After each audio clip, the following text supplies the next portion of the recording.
Ready. Okay. You make sure that every time he faces the camera, you're smiling because you'll be recorded. All right, please stand up.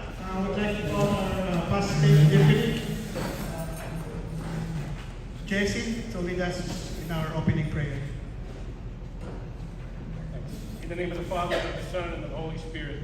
Amen. Heavenly Father, thank you for this day. Thank you for this opportunity to be here together, to receive information on some very good training that's going to hopefully ensure that we grow California the way it's supposed to grow, particularly from an ethnic growth. So we ask you to guide us and protect us, continue to lead us, particularly these leaders here today. We thank them for taking all this time from their busy schedules. We ask this through Christ our Lord. Amen. Amen. In the name of the Father, Son, Holy Spirit. Amen. Thank you, Boniface. Please remain standing and join us in singing the national anthem. May face the flag.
Everybody as well, and introduce our guest speaker and our trainer for today.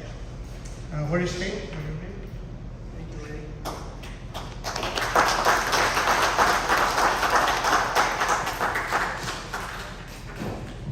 Good afternoon. Good afternoon. Don't touch the mic. How y'all doing? Great. Just so you know, we just came from an exemplification. We brought in 11 new members this morning over at Pancratius. And I'll tell you what, we are so blessed to be here today. But I want to continue on in making some special introductions. We got two ladies in the back. We got another lady and a young lady. Yes, hi, how are you? Yes. Yeah, come on. So we got special ladies in the back because you know what we're going to be talking about is inviting, right? Recruiting, I call it inviting. I don't know. I've been using the word. We got to invite. But these ladies back here, they are the #1 inviters in Florida.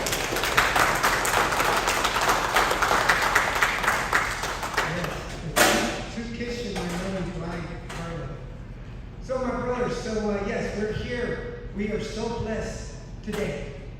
And you're going to have to go back, whoever's not here that you know that should have been here, you're going to tell them, you should have been here because you should have seen what you heard, what was the message that was delivered today. But that's also what I want you to do is go back and share. Go back and share because what's happening today is the trainers training the trainers. So So the trainers training the trainers, and you are the trainers. So what you're going to be listening to, I want you to go and share. Share the experience that you're about to, it's going to unfold here today. So yes, I'm Renee Trevino, your state deputy for 4 more weeks. And you know, we're really, 4 more weeks. But we're not done, right? We got 4 more weeks this fraternal year, this Columbian year, right? We got 4 more weeks. And all I ask you to do, each one of you, I'm going to ask you to do a little pledge. Are you going to bring in 1 new member between now and June 30th? Yes. Yes. Show of hands. Yes. Okay? Yes, because we got your name. Okay? We know who you are. Yeah, we got your name. We know who you are. Now, how hard is it to just ask? How hard is it to just ask? And that's what you're going to hear today. It's not hard at all. Not hard at all. So we got some special guests here today. You know, Supreme, over the years, has a group of individuals, group of brother knights, who have a wealth of experience, and they go out and about throughout all the jurisdictions throughout the country and around the world, but especially here in the United States. And they are the trainers. They are those that are responsible for growth development. And we have 3 special growth development individuals from Supreme here today. The first one I'm going to introduce is our worthy immediate past state deputy from North Carolina, worthy IPSD JC. JC is what is known as a regional growth director, and you're responsible for the Southeast, correct? Pretty much all the jurisdictions in the Southeast. How many do you have? 5. 5 jurisdictions, so 5 states. He's responsible. He's out there helping them train. We're blessed to have our Territorial Growth Director for the West. Bob is, you know, the best thing Jose, the best thing Supreme ever did was give us Bob Kish. Right, Steve? Amen. So Bob Kish is a past state deputy from Oregon. He's responsible for how many jurisdictions? 20 jurisdictions, including Guam and Hawaii, Alaska, all the western United States. Please welcome past state deputy from Oregon.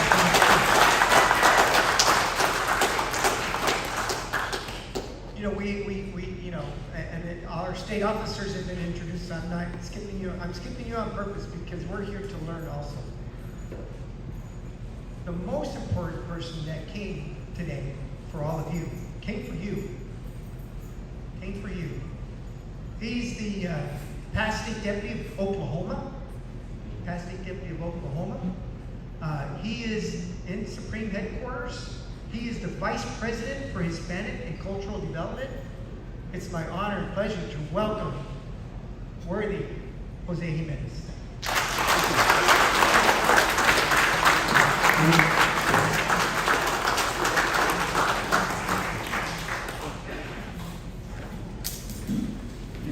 Good afternoon. Can you hear me okay? Yes. Do I need the mic? I'll use it until you tell me to tone it down. A couple of housekeeping questions. Does everybody in here speak English or understand English? Pretty much? Okay, good. I was in public school, so I might not. You may not? Good to see a lot of you from years past that I had some time in California. Ivan and I spent a lot of time together. Steve Bolton. It was good to see a lot of you that get reacquainted here. Good to see you. I'm glad you're here. So this presentation is really to be interactive. So it's not a PowerPoint presentation to just observe. It's one that I want you to be involved in. And so how we're going to do that is by the opening statement, okay? So the opening statement is this. I want each one of you to stand up and tell me where you were born, what languages you speak, what's the highest office you had in the Knights of Columbus, And that's it, 3 things. Where you were born, what languages you speak, and the highest office you've had in the Knights of Columbus. And so if I could, start with the beautiful young ladies in the back. Susan, we'll start with you. Where I was born in Bethlehem, Pennsylvania. And what was it? I only speak English and I know parts of other languages, but not. And then, what was my highest office? I'm the wife of the Territorial Growth Director. Wow, see what kind of response that got? You are very important. Okay, Claire?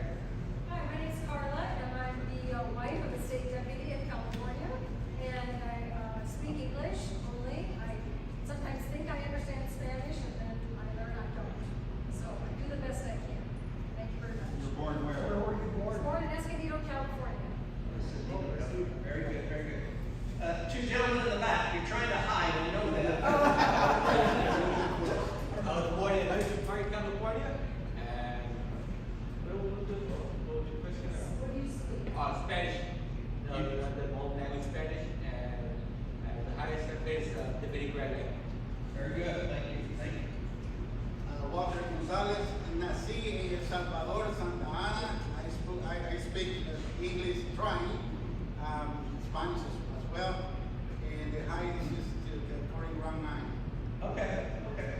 And I believe it's our worthy chef. My name is Tom Knapp. I was born in Akron, Ohio. Primarily I speak,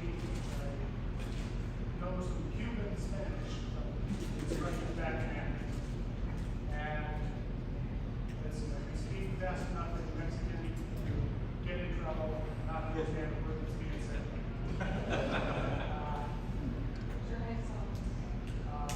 It depends on whether we're talking to somebody from Supreme or somebody from the state. I've been past chapter president of the Southern California chapter and 5 times district deputy. Very good, very good.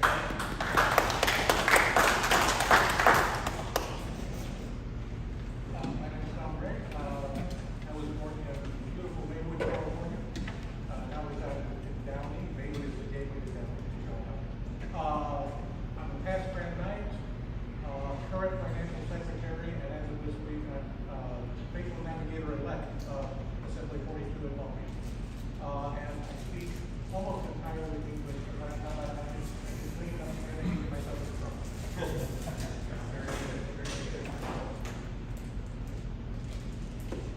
I'm Jim Larson. I am a past Grand Knight from St. Lucie Council in Long Beach. I'm a former district deputy, past chapter president, and I'm presently the state treasurer and state secretary elect. Thank you all for coming. Where were you born? I was born in Fargo, North Dakota, which is a lot colder than here.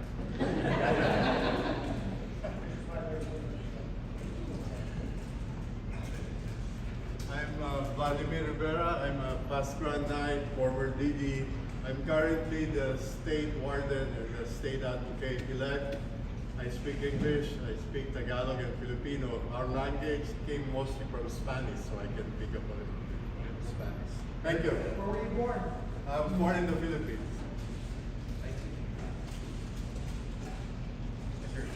I'm Dave Garrett. I'm the current and past Grand Knight of St. James Francis Chantal Council in North Hollywood. I was born in Pittsburgh, Pennsylvania. Grand Knight is the highest position I've had so far. Thank you. The gentleman who just walked in, we're asking if you could tell us where you were born, the languages you speak, and your highest office with the Knights. My name is Jaime Diaz. I'm from Mexico, from Chihuahua, and I'm a DD right now. And how many languages do you speak? 2. English and Spanish.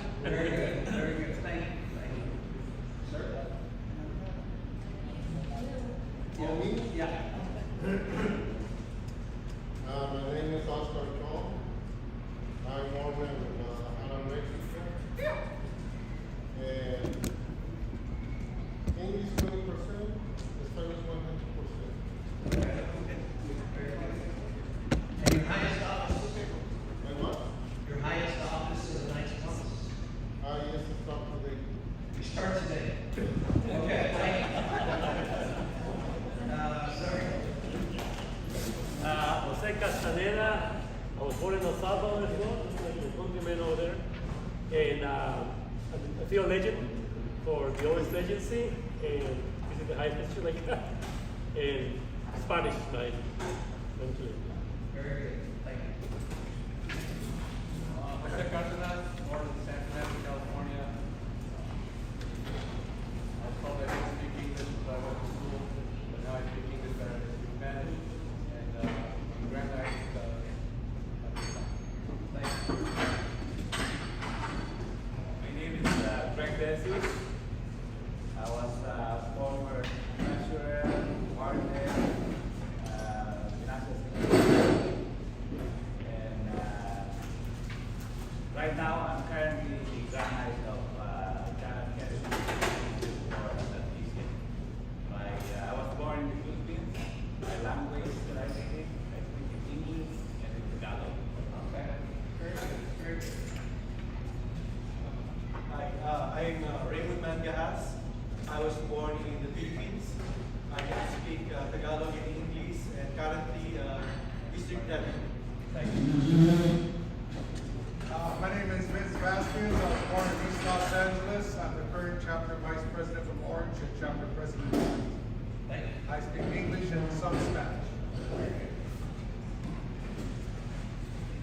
Good afternoon, my brothers. I'm Shane Bolton's husband.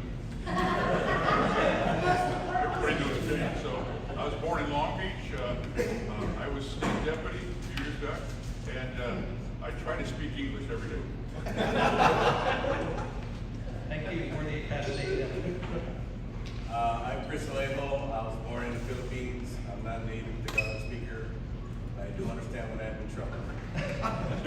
I can't tell the difference between an enchilada and tamale. I'm currently Grand Knight and Faithful Knight. Very good, thank you.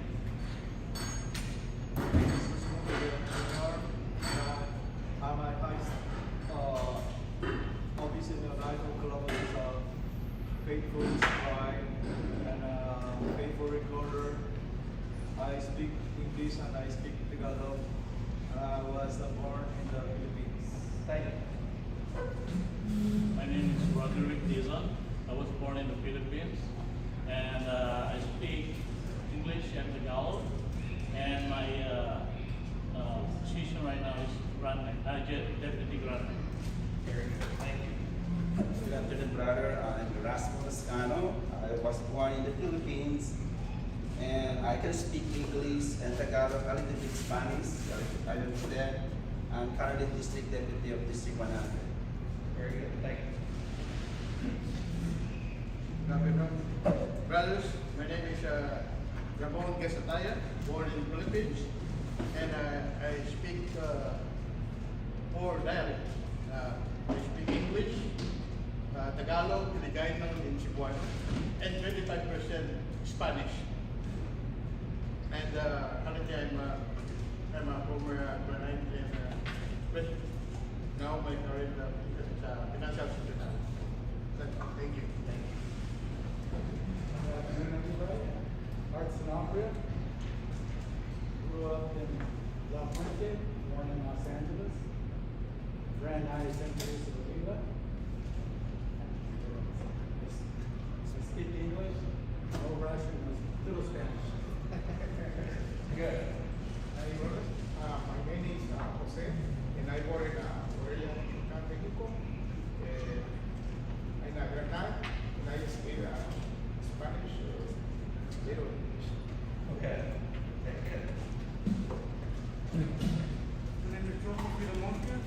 I was born in Buffalo, California, raised in South LA, and my current position is in District Council, acting Grand Knight, and starting July I'll be elected Grand Knight.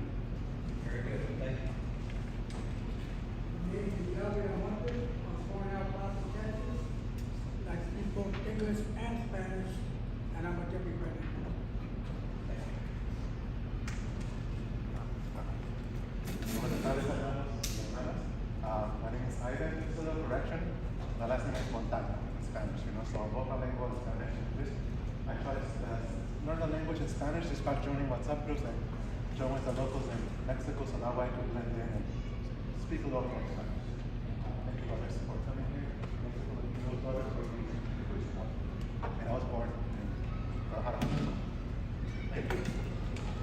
I go by Rod or Yee, until my birth certificate reads the legal assistant of each other. I was born in Santiago de Chile, my legal means in Spanish and fluent in Spanish.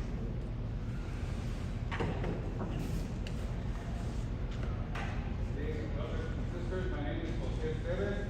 I speak Spanish and English. I was born in San Fernando, California. Passed Grand Act during DC 98. My name is Joe Serrano. I was born in Arcadia, California, right next to the racetrack, where my 5 kids were also born, same hospital. I speak Spanish and English, and I TV right now. My name is Alex Quadra. I was past graduate with the Council of the Year of California. I am currently district deputy and currently chapter vice Philippines. My name is Epi Ngo. I was born in the Philippines. I speak 2 languages and 2 dialects. This is my home council, 10140, and my current position is the Southern California chapter president. I have 4 weeks to go. Thank you. We have a couple of guys walking in. If you could please introduce yourself by where you were born, your highest office, and what languages you speak. Hi, my brothers. My name is Joe Galbraith. I'm from San Fernando, California. Born and raised there many generations back. I'm Chumash, Native American.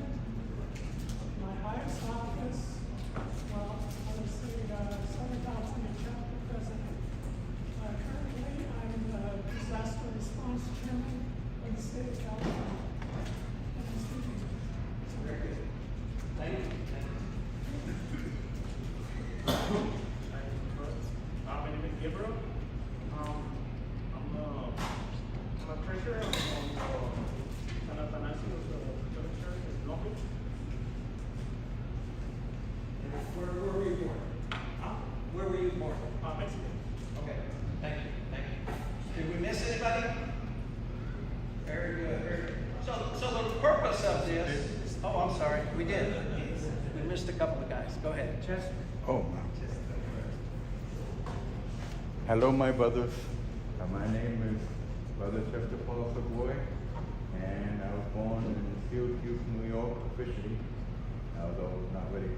And I was, let's see, my office that I've held, I'm very happy to be the GK, the Grand Knight of Van Nuys Council 3148, and I'm the controller of Cardinal McIntyre Assembly 65, and probably always will be.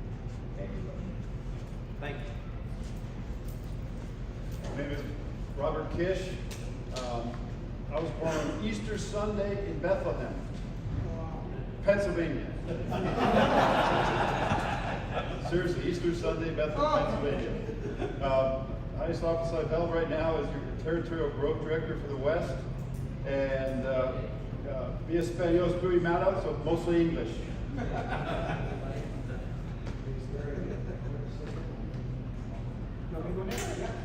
Okay.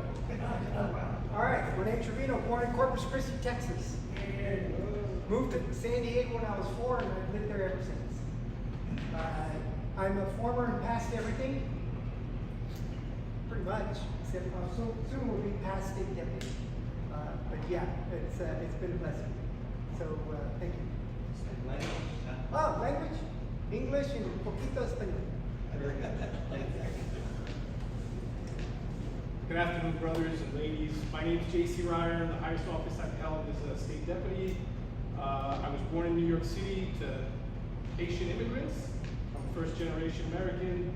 I speak 5 languages: French, English, Spanish, Italian, and Haitian Creole. What else? Very Very good. Thank you.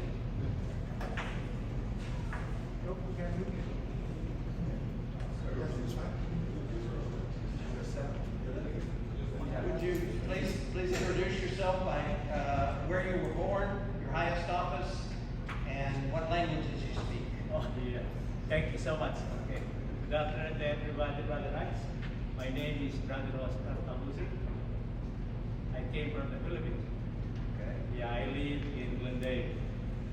So nice to see you again for an amazing group here about this training. So my position is Grand Knight in Glendale County. Okay. And what languages do you speak? English, Tagalog. Okay. Very good.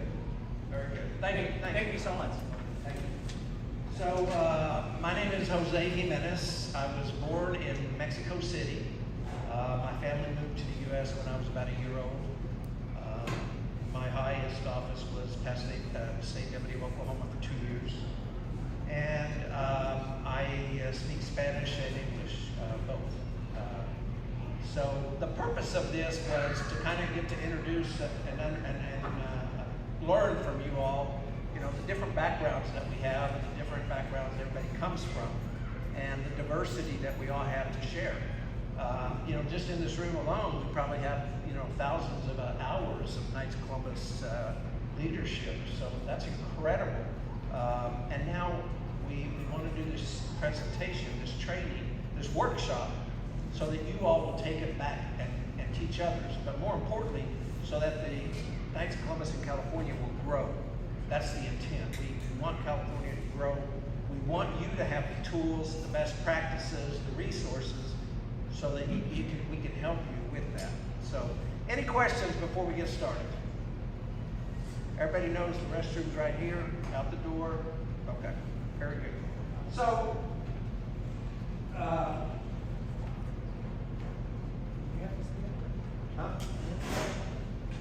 We have to stay up here? No, it's nice to have you. So, it's nice to see the state deputy, isn't it? Yes. So, you know, when we talk about Hispanic, there's two terminologies, and I just wrote them up here briefly. You know, Hispanic terminology, you know, just really significant of the language of the people.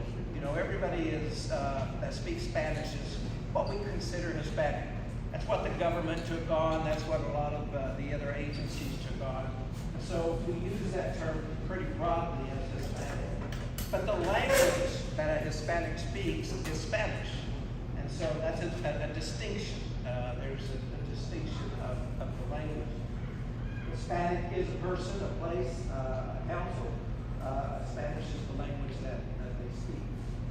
So I like to begin with a video from our Supreme Knight, Patrick Kelly. And this video is a little bit dated because it was actually recorded on the day that he became Supreme Knight. But I want you to listen to the words that he mentions in this video, because the video is very good and his message is extremely important. I hope that it'll pick it up if I set the mic down here.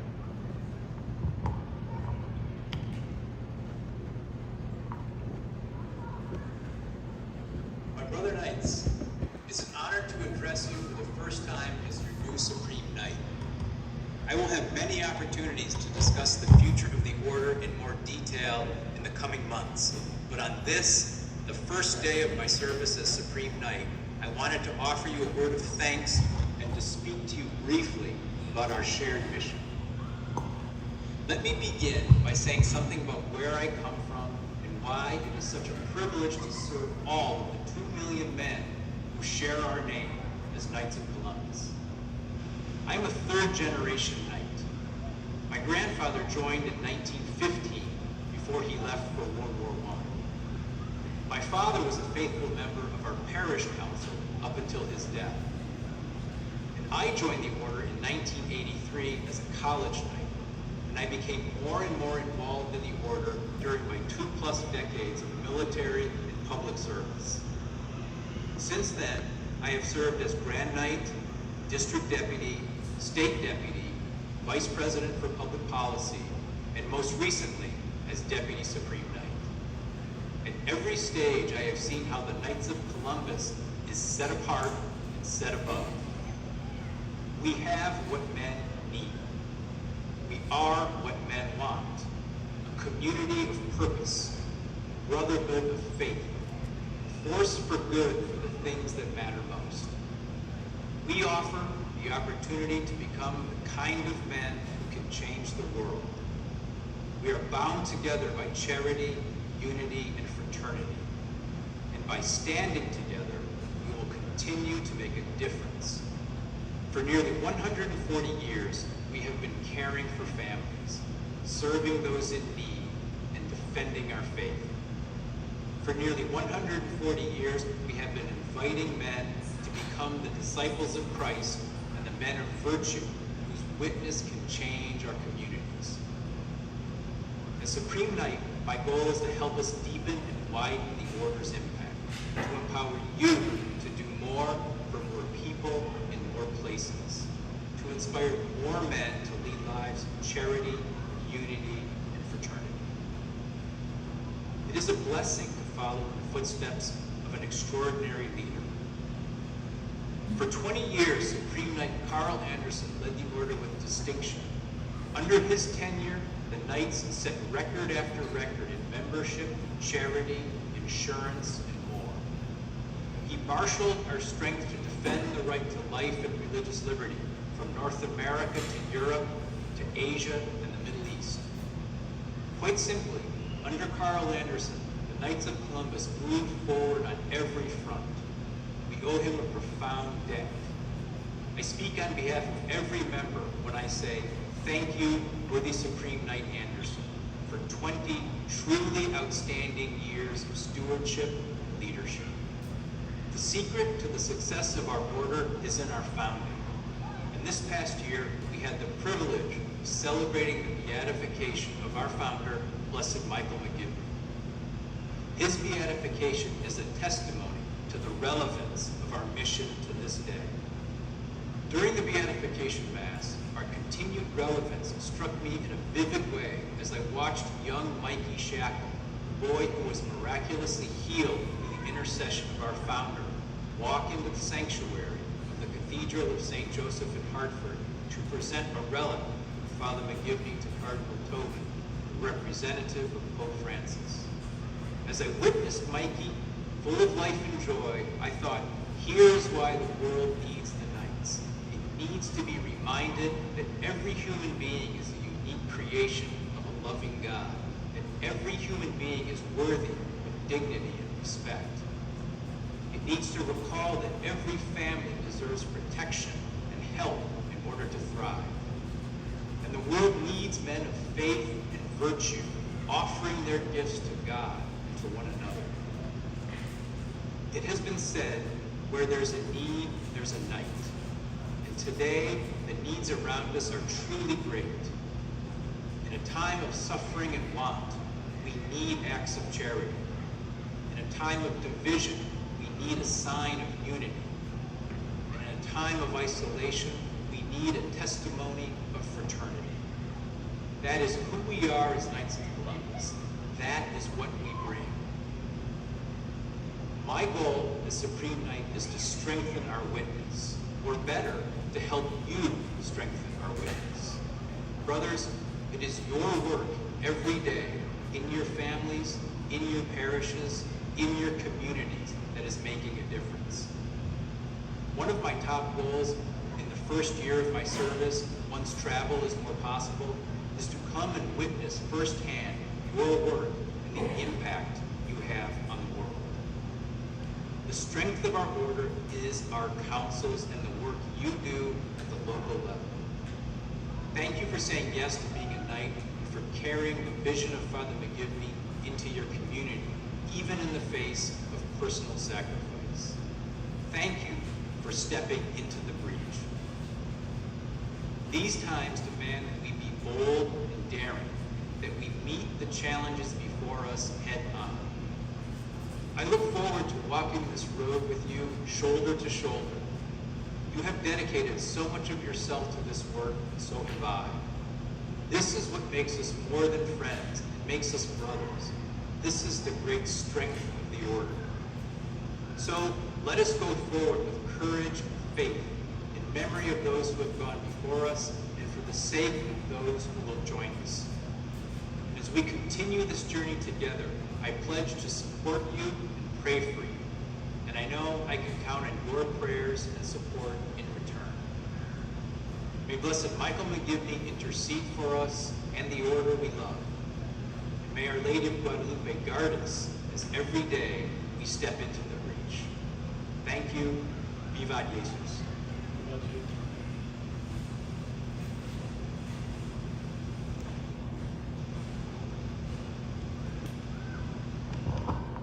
Even though, those words were a couple of years ago, they're still very relevant to us today. I like to listen to a speech by our Supreme Knight, Patrick Kelly.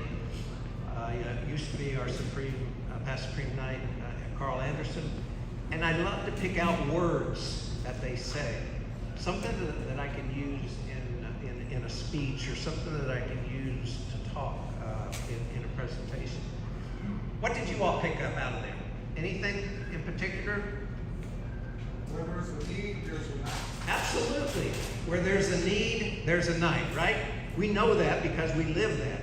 Very good. Anything else? We have what they want. Exactly. Yeah. We make the difference. What? We make the difference. We make the difference. Exactly. Exactly. Yeah, we're the largest Catholic lay organization that our first principle is charity, right? We make a difference. Absolutely. Anybody else? Brotherhood. Brotherhood, yeah. Our current Supreme Knight, he's still grateful to our past Supreme Knight. Exactly. Recognizing his experience and what he has done over the last 20 years. Yes, very grateful for that. Yes, absolutely. Anyone else? He talked about brotherhood. JC, we just hired in January after a year-long process to try to get him hired. It took a long time, but now we have him.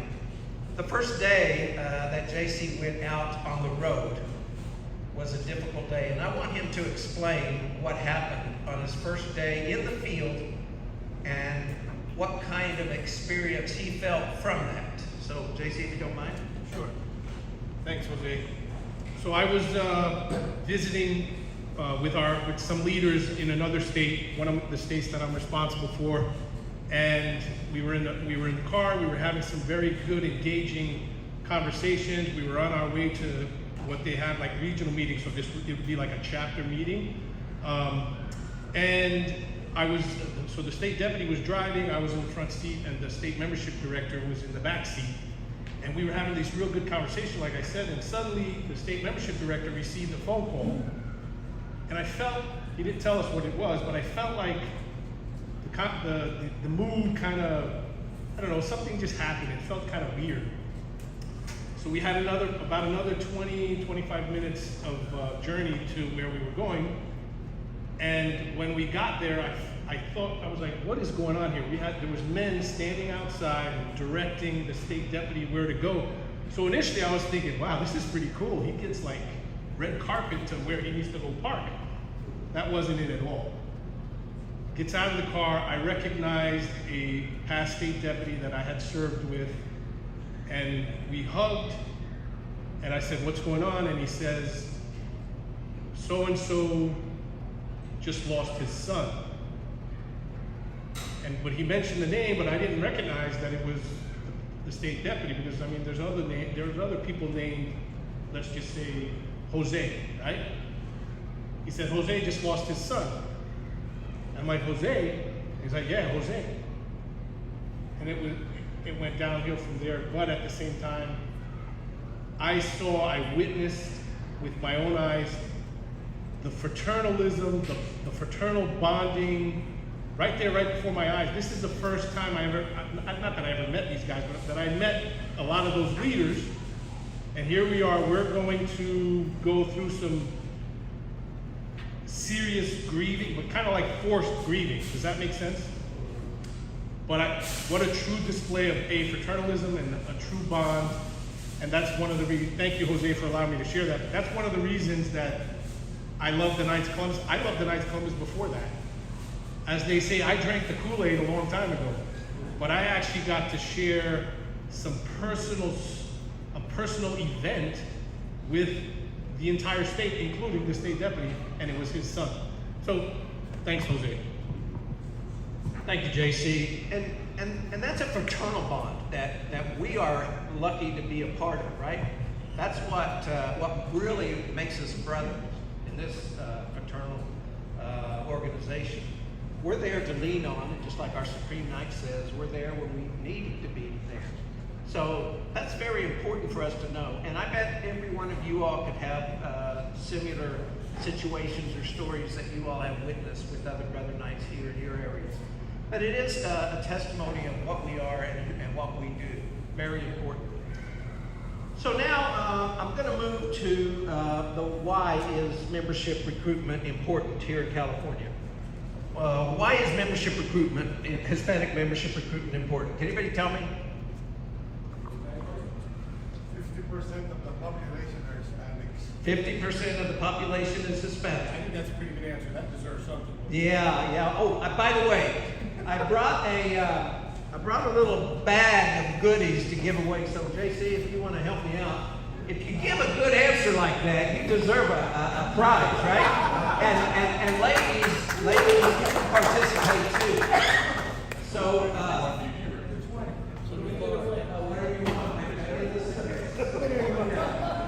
I want your shirt, that's all. You want my shirt?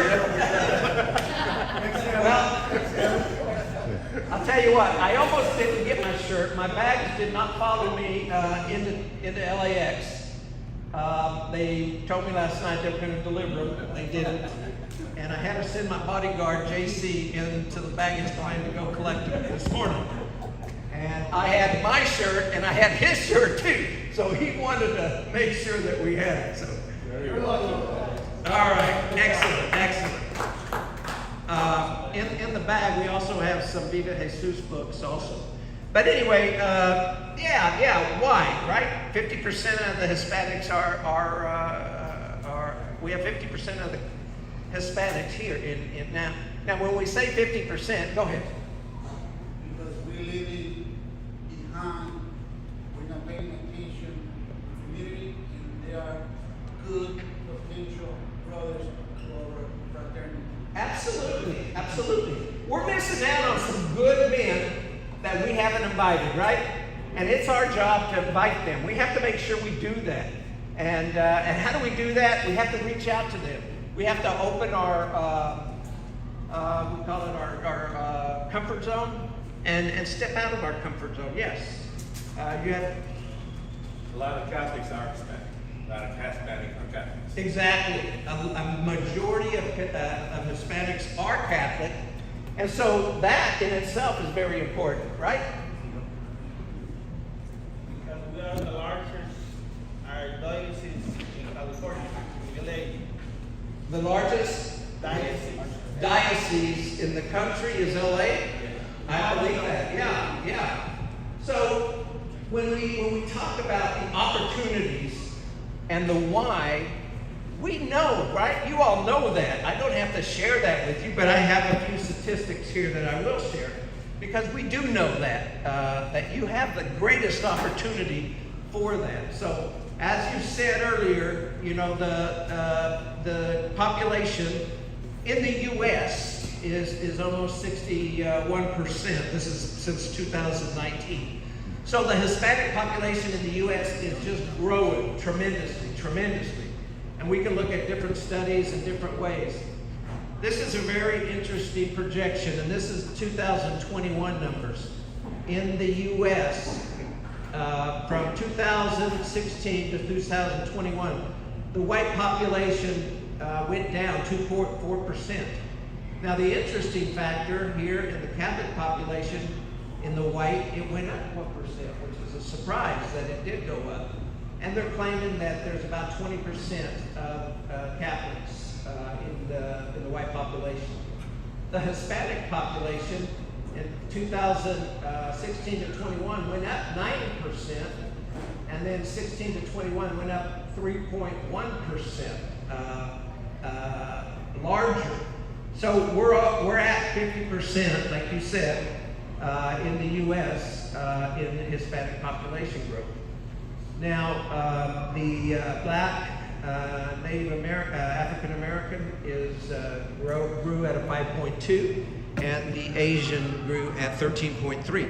But even though the Asian grew at a smaller percentage, a larger percentage there, it's smaller numbers. But those are interesting facts because we're a national,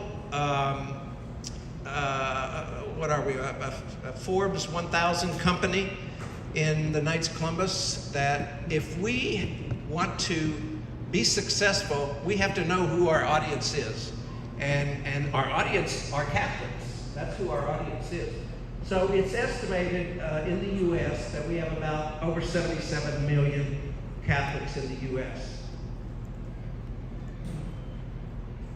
And that's the growth area right there for all the populations. So when we talk about what is the makeup of the 77 million in the U.S., what would you say the makeup is? Largest Hispanic ethnic group in the country. What would you say? Mexican. Very good. Mexican. So you're absolutely right. Mexico represents the highest population at 36 million, followed by the Puerto Ricans, Cubans, Salvador, and so on. So yes, Mexican population is the largest population. Now, when we introduced ourselves here, most of the people here that identified from Mexico were from Mexico. A few identified from other Spanish countries as well, but the majority, we would say, yeah, is Mexican as well.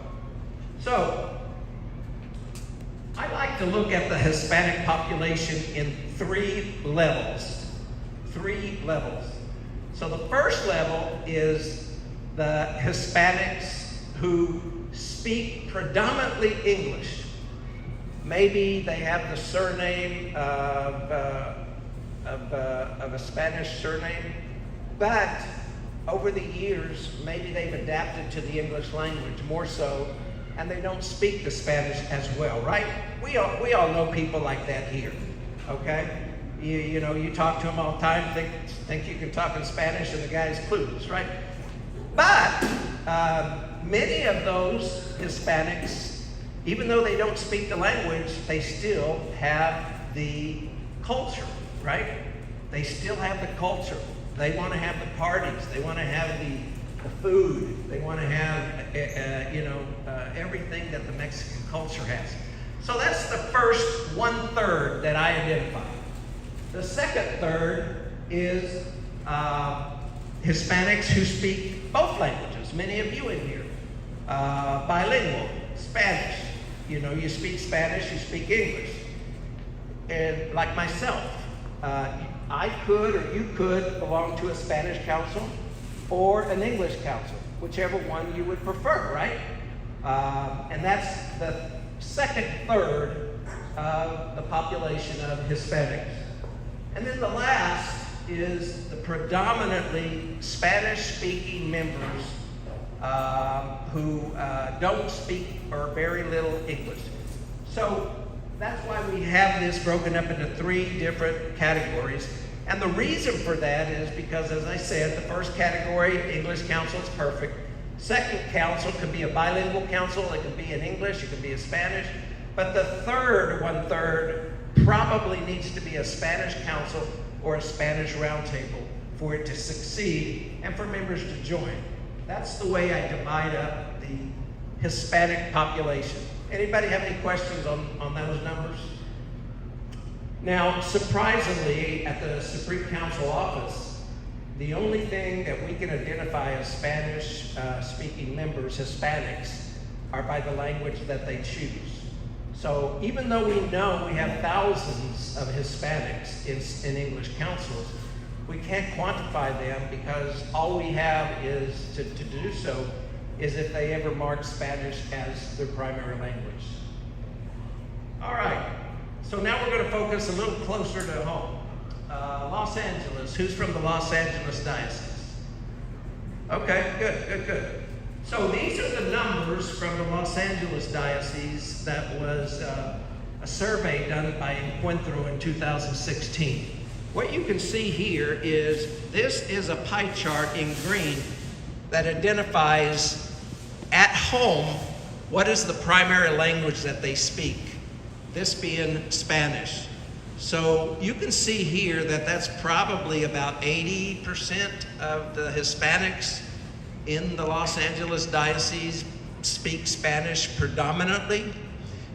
You can see here the age bracket that those Spanish-speaking members are. So 30 to 49% are over 41%. The 50 to 64 age group is almost 60%. And then over 65 is certainly close to 60, over 60%. So this is important to know also, especially when we're trying to market to these individuals. These are the parents right here of children that are going to be growing up in this society. And we have to capture that today and make sure that we don't lose those children. So this is still Los Angeles. Now it's broken up by age groups. The light green are Hispanics, but they're born in the US. And the dark green are Hispanics that are immigrants. So again, you can see the 30 to 49 and the 50 to 64 being very high. But look at this, the population of their children, over 80% Hispanics in this category, Hispanics in the Los Angeles area. Now, it doesn't say that they speak English here other than the other graph that I showed you, but it does say, where we need to look at and concentrate on. So again, this is the Los Angeles specific numbers. 2.9, almost 3 million Hispanics, Catholics, compared to a little over 500,000 in the white population, and then 52 in the African American and 362 in the Asian. So if I was to say, worthy state deputy, worthy state membership director, if you knew these numbers, where would we put our focus on? Right? Where would we put our focus on? We really need to focus on, and not only just go and do a recruitment drive at a Spanish parish, but develop a plan that's going to be long-term, sustaining, and develop leaders in this room that we can help develop that plan. So these are the numbers for Los Angeles. Anybody here from Orange? Orange? Okay. So this is Orange, a little less, but it's still, I would say, probably about 75%. Predominantly English, Spanish speaking at home. Yeah, you can see the the bar charts here on the individuals that don't speak English well. And then again, the population of the children and versus the parents. The population of the children is huge. It's huge. And that's something that we need to capture in some way, maybe with some programs for the children. So this is the snapshot for Orange. And at the end of this meeting, I will send the state deputy the slides so everybody will have them and you can share them.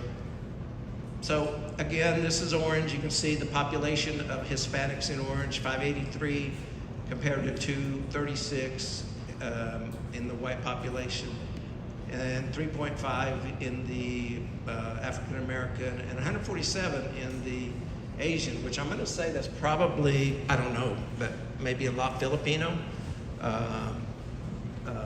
but we're talking about almost 1 million Catholics in the Diocese of Orange. So who's from, anybody here from St. Bernardino? Nobody. Okay. Well, St. Bernardino has about a good 75% of the population speaks Spanish at home. Again, their numbers are huge for the children, all the way to the age 50, very high.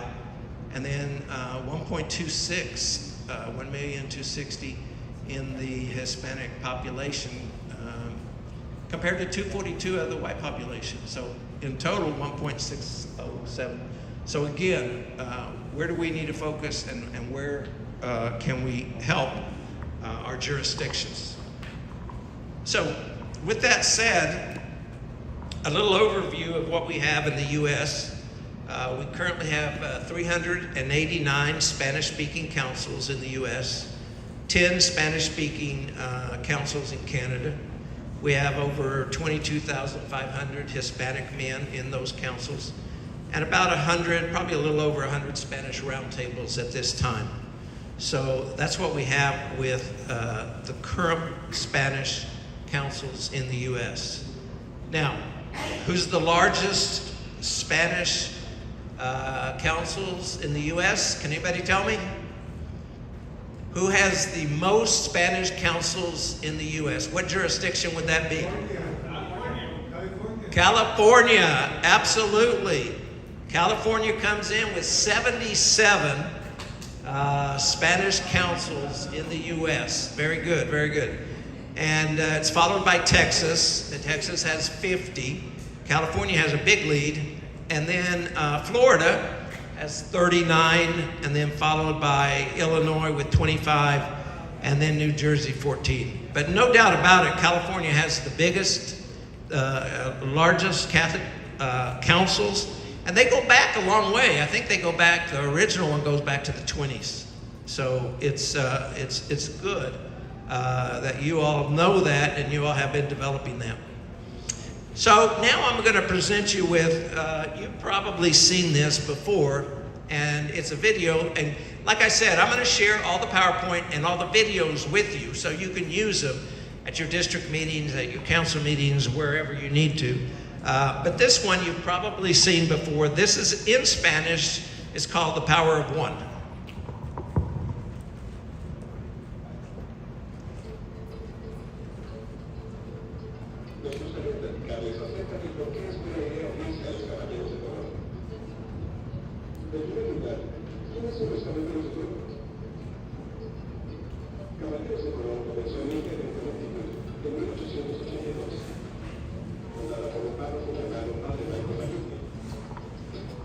Él convocó a líderes laicos en su parroquia para satisfacer las necesidades urgentes que vio en la comunidad y compartió su visión para una organización dedicada a mejorar el bienestar espiritual y temporal de las familias. Es así como nace Caballeros de Colón. A partir de este único consejo, y en la actualidad como guardianes de esta misión, hemos crecido en todo el mundo y esperamos crecer aquí. ¿A quiénes estamos buscando? A buenos hombres católicos que quieran ser mejores católicos y al participar juntos en la caridad que evangeliza, se conviertan en grandes hombres católicos. ¿Cuáles son los requisitos? Para unirse solo es necesario ser un varón de 18 años de edad o más y tener una buena relación con la iglesia. Eso es todo. No es complicado. Si ya es un caballero pero no es miembro de nuestro consejo, considere participar en nuestra misión. Con frecuencia hablamos acerca del poder de uno, la energía y el entusiasmo que un miembro puede aportar a un equipo y la diferencia que puede hacer. Los consejos funcionan como equipos y unidos pueden lograr mucho más que las personas que actúan solas. Algunos miembros me dirán que cuando se les pidió unirse no creyeron que tuvieran suficiente tiempo. Nuestro consejo no busca quitarle tiempo, ni a usted ni a su familia, sino más bien ofrecerle tiempo de calidad juntos al ayudar a los demás y al estar con personas que comparten su fe católica. En nombre de nuestra fundación, nuestra misión siempre ha sido proporcionar una red de seguridad a las familias católicas y prestar ayuda económica a nuestros miembros y a sus beneficiarios. Nuestra misión continúa en la actualidad para nuestros miembros y sus familias que residen en los territorios donde son válidos nuestros seguros. El seguro con nuestra orden es voluntario. Nuestra compañía de seguros se encuentra entre las mejor calificadas de América del Norte y ha sido nombrada una de las compañías más éticas del mundo. Vemos un mensaje consistente de 5 papas a lo largo de 5 décadas, llamándonos a vivir más plenamente el mandamiento de nuestro Señor de amar al prójimo. Este mensaje ha alentado la actividad de los caballeros de Colón. Los consejos como el nuestro están enfocados en la comunidad. Nuestra acción caritativa nos define. Donde se encuentran los consejos de los caballeros de Colón, observamos a nuestros miembros con sus familias alimentando a los hambrientos, proporcionando ropa a los necesitados, ayudando a las madres en riesgo, protegiendo a las personas sin hogar, proporcionando movilidad a aquellos que no pueden salir de su casa, apoyando a las personas con discapacidades intelectuales, llorando por los que padecen alguna enfermedad y sufrimiento, incluyendo a nuestros hermanos caballeros y a sus familias. Cada consejo necesita miembros para ayudar con los programas establecidos actualmente y para ayudar a construir nuevos programas para el futuro. Nuestro consejo no es diferente. Nuestra habilidad para hacer el bien no sucede por accidente. Necesitamos buenos hombres católicos como usted para ampliar el alcance de la caridad de nuestro consejo. ¿Cuál es el compromiso de tiempo? Lo que usted decida y sea lo más adecuado para usted y su familia. Puede ayudarnos a hacer la diferencia con solo 1 hora aquí o 1 hora allá. ¿Qué va a obtener a cambio? Al reunirse y al servir a los demás, se acercará más a Dios. Fortalecerá su fe. Experimentará la alegría y la satisfacción de servir a su parroquia y a la comunidad. Y también tendrá una vida católica más alegre y activa. Nuestros programas de caridad nos definen como la caridad que evangeliza y que lleva el amor de Cristo a los necesitados. Algunos miembros mencionan que les tomó mucho tiempo unirse al consejo porque nunca nadie los invitó. Así que por favor considere esta su invitación. Caballeros de color, unidos podemos lograr mucho más que las personas que actúan solas. Jose, I have a story about the power of one video. Okay.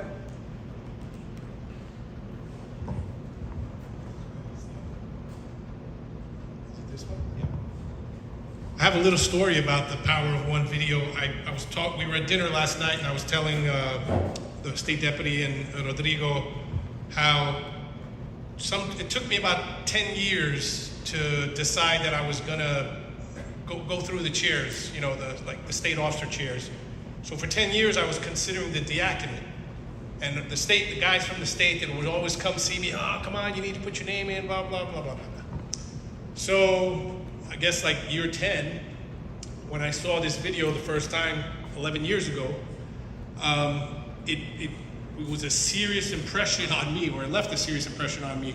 The word diaconate means service in Greek, if you didn't know that. So I saw this video. I was standing near another guy, a Filipino guy, matter of fact. And he kind of knew that I was considering the diaconate, you don't just wake up one day and say, hey, I think I'm gonna be a deacon. You don't just wake up doing that. You don't wake up saying, hey, I'm gonna go do this in the Knights of Columbus either. But the power of one video was instrumental in me making my decision of serving in a larger capacity. For the guys who speak Spanish, they heard in this video the word service a lot, or 1 hour here, 1 hour there. That's all it takes. Well, for me, I wanted to serve.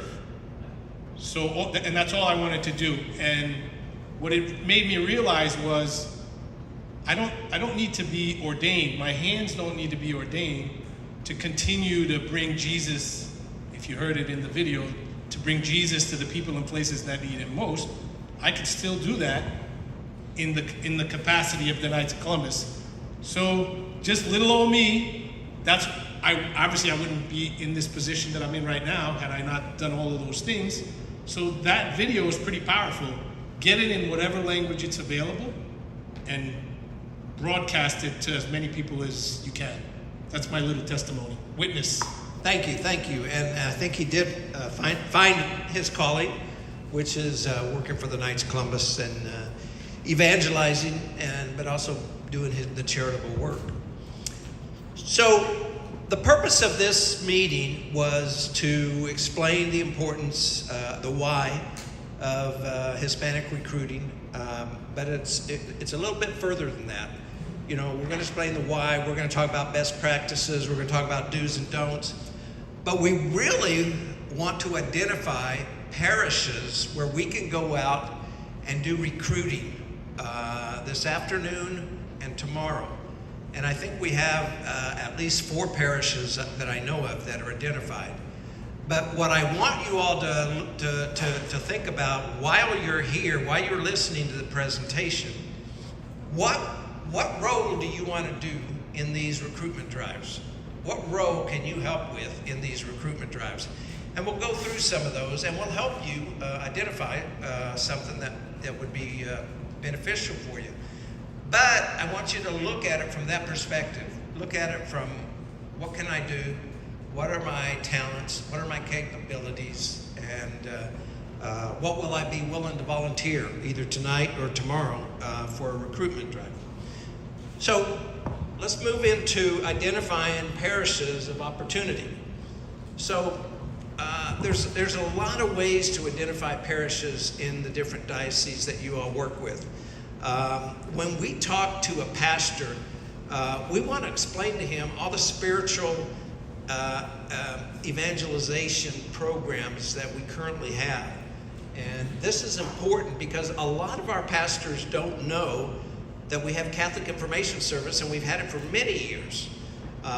The Into the Breach, that is a evangelizing way to bring men closer to their faith. The Domestic Church, which is for families to practice and use at home. The Family Fully Alive as well. We have a traveling icon of St. Joseph and the prayer service of the traveling icon.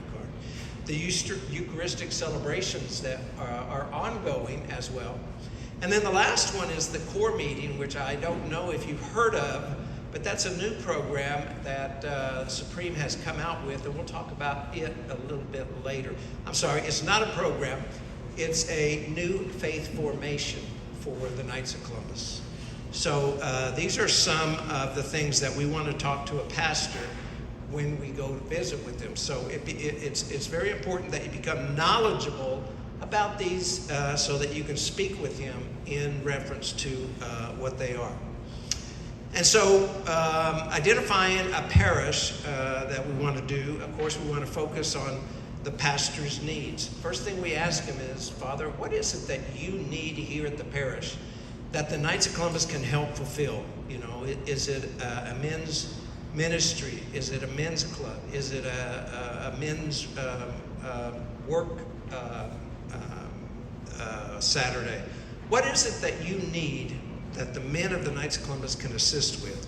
And so that's what we try to start our conversation and discuss with him, emphasizing about the men's organization, emphasizing how the men can be the spiritual leaders as well as leaders in other capacities. And then based on what he says to us is how we will adapt the formation of what we have to say. So if he says, well, I need a men's group that will become more Catholic focused in their faith formation, okay, then we will identify the programs that would help with that. If he's talking about charitable work, we would share the faith in action things that we have to offer, and the different programs as a family-based activities. But most importantly, you know, we want to focus on helping the experience for men to become better Catholics, for men to become better fathers, better husbands, and that's really what we try to tell them. I mean, and when you say that to a pastor, almost always he's going to embrace that, right? He's going to want that to happen. So these are some suggestions for the pastor. So, But before we get to that point, we have to identify some target list in the diocese, right? We have to work with the list of parishes, maybe the membership director, new council development director, and it's important to schedule an appointment with the pastor to talk about, an opportunity to do a recruitment drive or to start a new council. When is the best time to talk to the pastor? Now, yeah. Before Mass. Any others? When he needs something. When he needs something, yeah. I would suggest the best time to talk to a pastor is make a call and schedule an appointment to visit with him, because you all probably have been involved in ceremonials, I would assume, or council meetings. And when you're preparing for that, and somebody's interrupting you or wanting, to give you a question or answer, it could be difficult to do so. So schedule an appointment with the pastor.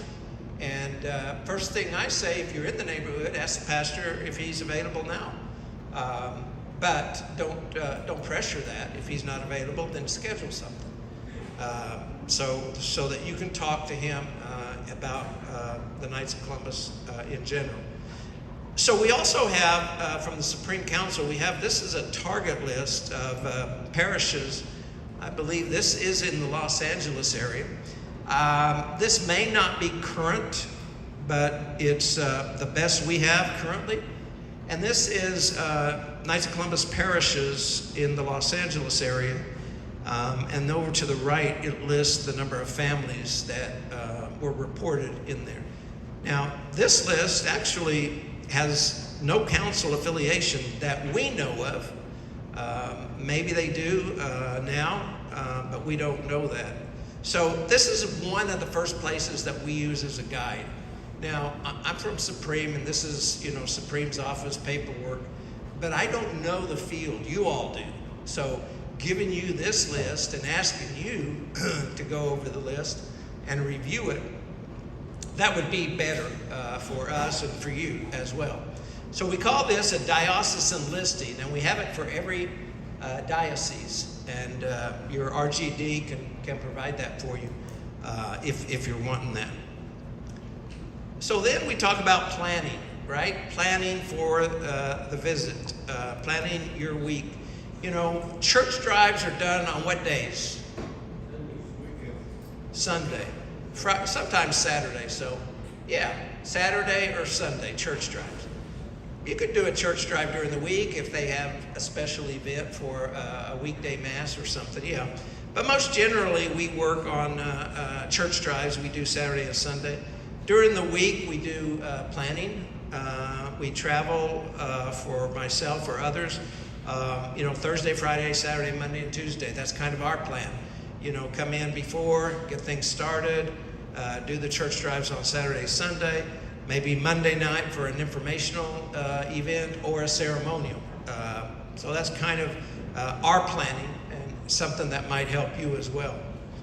So we have a lot of Spanish videos available, and these Spanish videos can assist with training.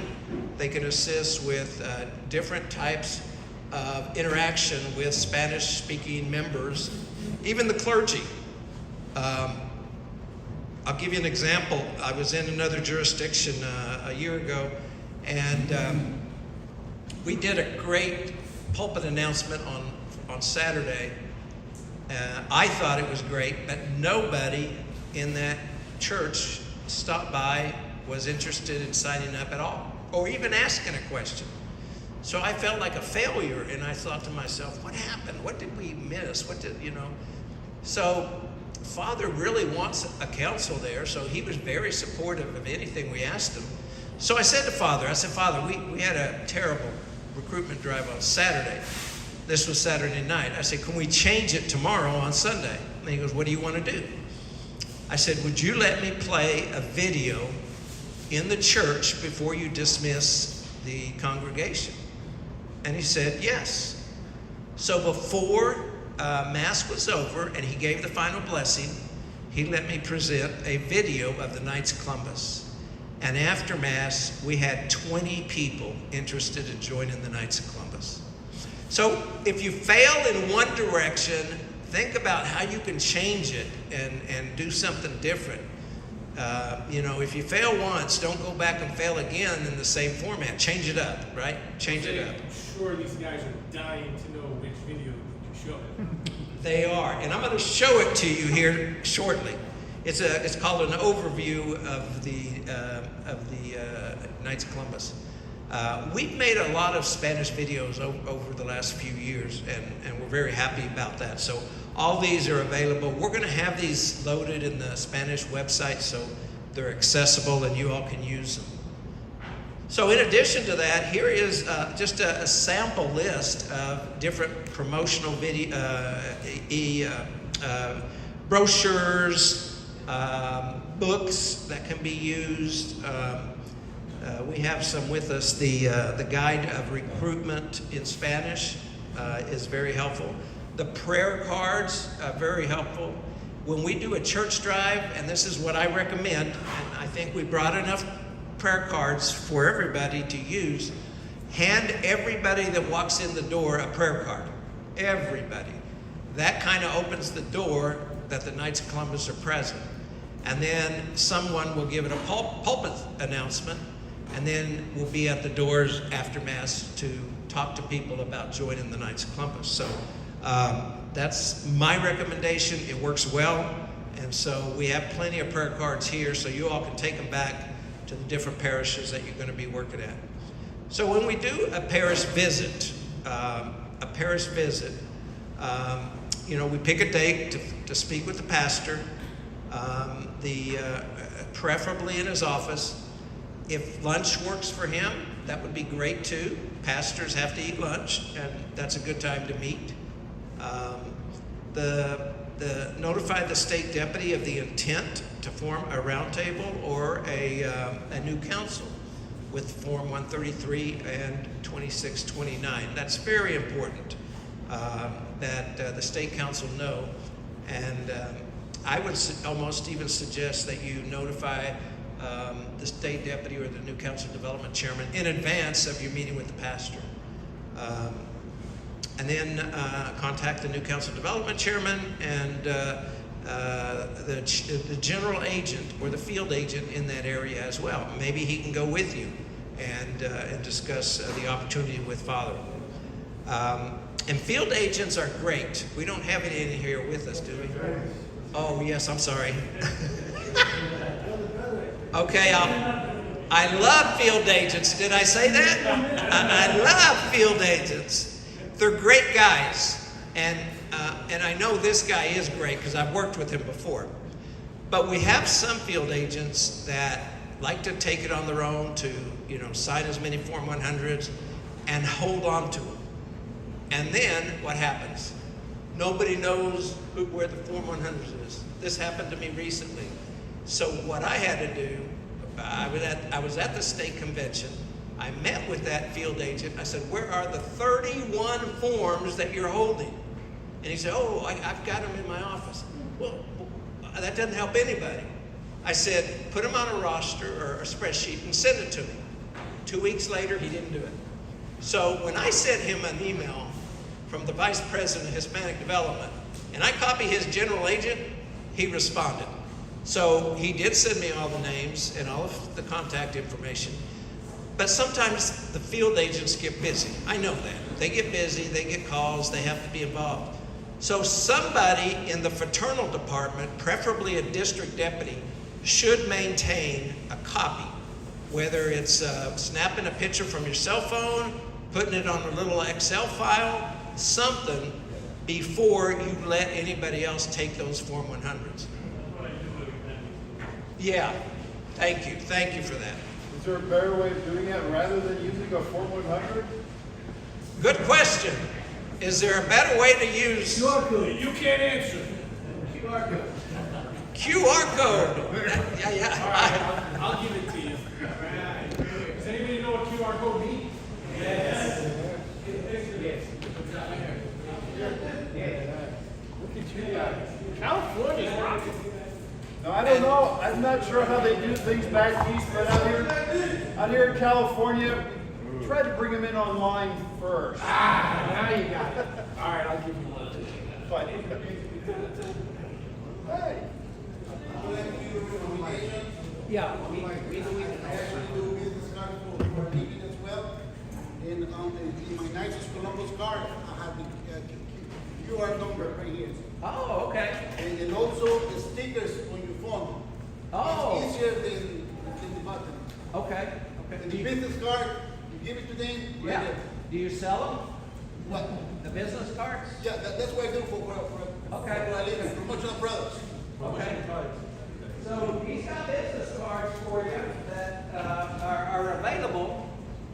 So take advantage of that if you need some.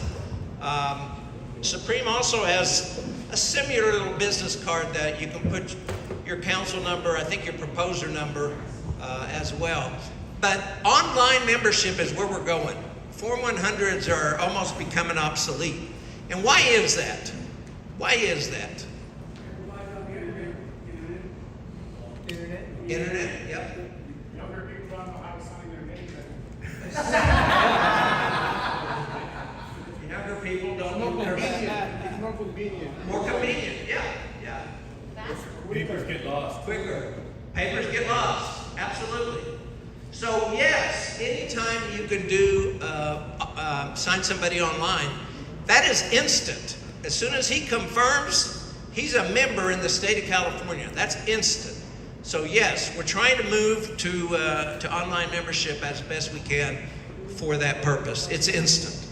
So yes. Yep. So my brothers, how long does it take to get somebody to join online? Anybody recently do it? 10 minutes. 10 minutes. It's that simple, that fast. And they become a brother knight. They are a brother knight. Then you can schedule them to attend an exemplification and become a third-degree knight of your council. Okay? It's a two-step process. The first step, get them online, they become a brother knight. They get their membership card, everything. Then you have them go through your exemplification for your council, and then once that gets done, your council gets credit for a new member. Okay, that's the only time the council gets credit for the new members, when they go through the exemplification. Okay, it's really important to know that. To join online, the state gets credit. They do the exemplification, the council gets credit. Okay, very important, two-step process. But right now, online. It's the simplest and easiest thing to do. Every time you do a Delta Church Drive, have someone that's computer literate, have a laptop there, or have a phone. I have it on my phone. I've done it at several meetings. Outside of, so when's the best time to do a membership drive? Anytime. You can be inviting a new member 24/7. 24/7. You don't have to wait to do a Delta Church Drive to invite somebody. You have somebody on your phone right now that you can reach out and say, hey, how would you like to join the Knights of Columbus? And explain to them what Jose just talked about, the spiritual side. How do I join? Here, I'll send you the link. You don't have to have the exemplification to have someone join the Knights. Exactly. You don't have to wait for the exemplification for them to join the Knights of Columbus. So, very, very important. It's better on Sunday because you got a lot of people in the congregation, young guys, and you get up and you speak to them, and it's better on Sunday. Absolutely. You know why Sundays are better? Because the wives are there. The wives are there. The wives are there, right? Yes, Lady Carla. I was on a tour of a mission and I asked a man if it was a night, and he said no. I said, well, I have someone here who can sign you up. They did, right then. Right? Was it? We were there at Mission San Fernando. Lady Carla recruited him. But yeah, the wives are the one, you convince the wife will jab them in the ribs and say, it's time you join the Knights of Columbus. And that's what happened to me. That was my testimony. Exactly. Very good. Very good. So yes, that's very important. So let's move on specifically. We talked about this, talking to the pastor. You know, the only thing we didn't mention here is the holy hours, which, you know, the pastor can, a lot of parishes do holy hours, and knights can be involved in that. And then the core meeting. The core meeting is an evangelization, faith formation process. And I have a slide here toward the end that's going to explain how that works, to explain it to you more in detail. Can anybody tell me why somebody would say, I don't want to join the Knights of Columbus? No time.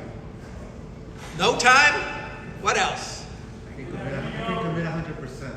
I'm committed 100%. You what? You what? Not ready to commit. Yeah, that's a good one. Yeah. What else? What else? I work.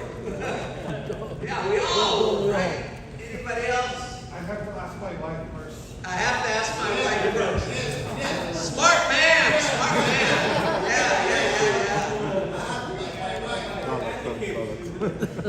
All right, well, here are some of the top reasons. I think you all covered it. I don't have time, usually the number one answer that people have.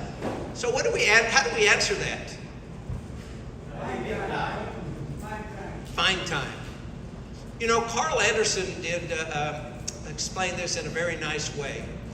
You know, he said that, yeah, that's the number one reason that people say. And Carl Anderson said, do you have time to put a warm coat on a child that doesn't have one? Do you have time to hand a sandwich to a homeless person in the street? Do you have time to assist your church in something that they need help with? I mean, I don't know anyone that would say no to any of those, right? And it's just a matter of how we put it into words. Now, he also said this, which I like. Carl Anderson says, brother, we're not asking for your time. We're asking for you to be committed to be a member like us. Now, how does that sound? We're not asking you for your time. We're asking you to join the Knights of Columbus for the values that we represent, and you to be a part of that. Now that's different, isn't it? It's totally different.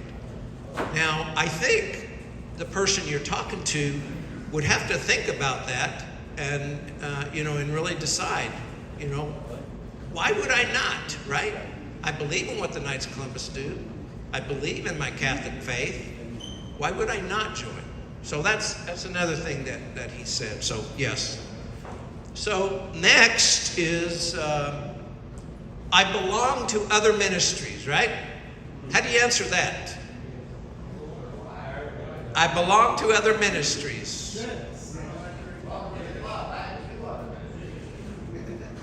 Good, right? Good. We want you to be involved. You're already doing Knight's work. You're already doing Knight's work. That's right. Stay involved in those ministries, but do it as a member of the Knights and get the fraternal benefits of the Knights. Be a Knight while you're doing those ministries. Absolutely, absolutely. So then I have a young family. Perfect. So, we want young families, right? We want young families. Because who needs insurance protection more? A young family, right? And we have benefits that will help that young family. But we also have charitable outreach. We also have ministries. We also have different programs that children can be involved in. We're going to have the Supreme Convention coming up in Orlando this year. And I was just on a meeting this Friday, actually. And they were talking about all the children events that's going to take place. And I have never seen a Supreme Convention in this type of manner, where the children have so many things to be involved in. Now, isn't that welcoming? Isn't that saying we want young families? Yeah, this is great. This is great. Jose, the other thing, if we are truly conducting meaningful programs, right? if the guy says, well, I have a young family, that's a perfect opportunity for your family to serve alongside you, right? But it's gotta be a meaningful program that the family can do that. If all we're known as is we do pancake breakfast and it's only men that are flipping pancakes every couple of months, they don't want to hang out with us, right? We got to conduct meaningful programs for those who do have young families that want to be part of what we do. Exactly. That's a good point. It's a very good point.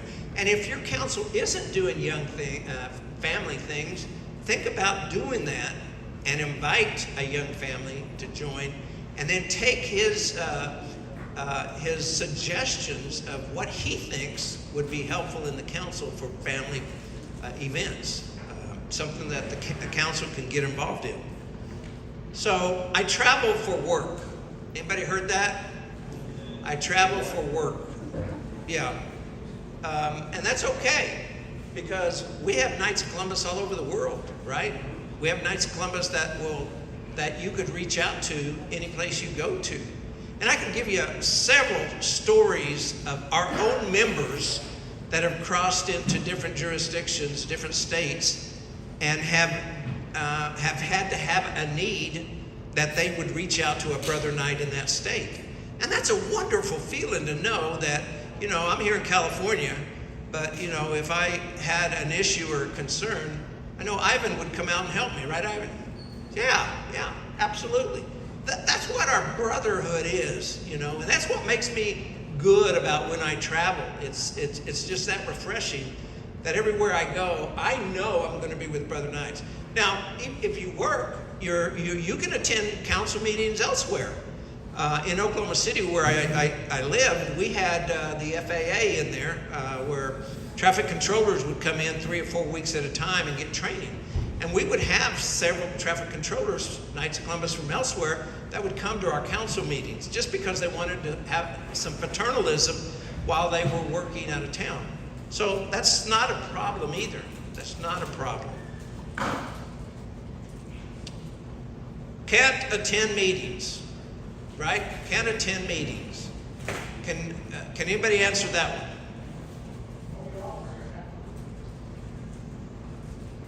You don't have to attend. I'm working late. I can't attend the meeting. Yep.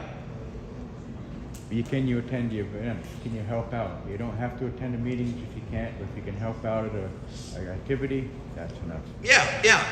So if you can't attend a meeting, that's okay. But can you help out in the next project we're having? Can you help out on the next church drive we're having?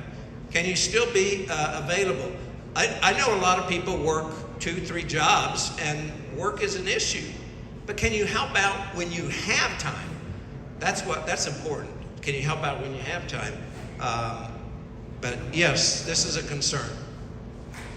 And then I belong to other men's clubs. How would you answer that one? I belong to other men's clubs. Yeah, you can still be in other men's clubs. Join ours, yes? So am I. So am I, exactly. Yeah, you're not alone. And we have actually benefited from Emmaus Group, for instance, in Georgia. They invited us to come speak at the Knights of Columbus, this group of Emmaus, and we did, and now they all are joining the Knights of Columbus. They're not separating from their Emmaus group, but they want to be members of the Knights of Columbus as well. So we just started a new council in this town where they're all Emmaus brothers. So that was wonderful, and yes, they can do that. Belong to other men's clubs. Can member of Mason can join Knights of Columbus? That's a very controversy subject, and I'll answer it this way, and you can edit it however you'd like. We, the Knights of Columbus, do not have an issue with the Masons. It's the Catholic Church that has an issue with the Masons. And so if you're a Mason, you're not in good graces with the Catholic Church. That's where the issue becomes an issue. And there are bishops and cardinals who have written about it in the past to address it. But it's not a Knights of Columbus issue. It's more an issue with the Catholic Church. Yeah. Good question, though, because that does come up. The only thing with men's club, I have one question. If we have a brother that is also a Mason, what do we do from there? Let it be? Speak with you? As long as he doesn't bring his Mason practices, I would say you could let him be, but you could ask him to ask his pastor, how, I belong to the Masons, how does that affect my Catholicity in the church?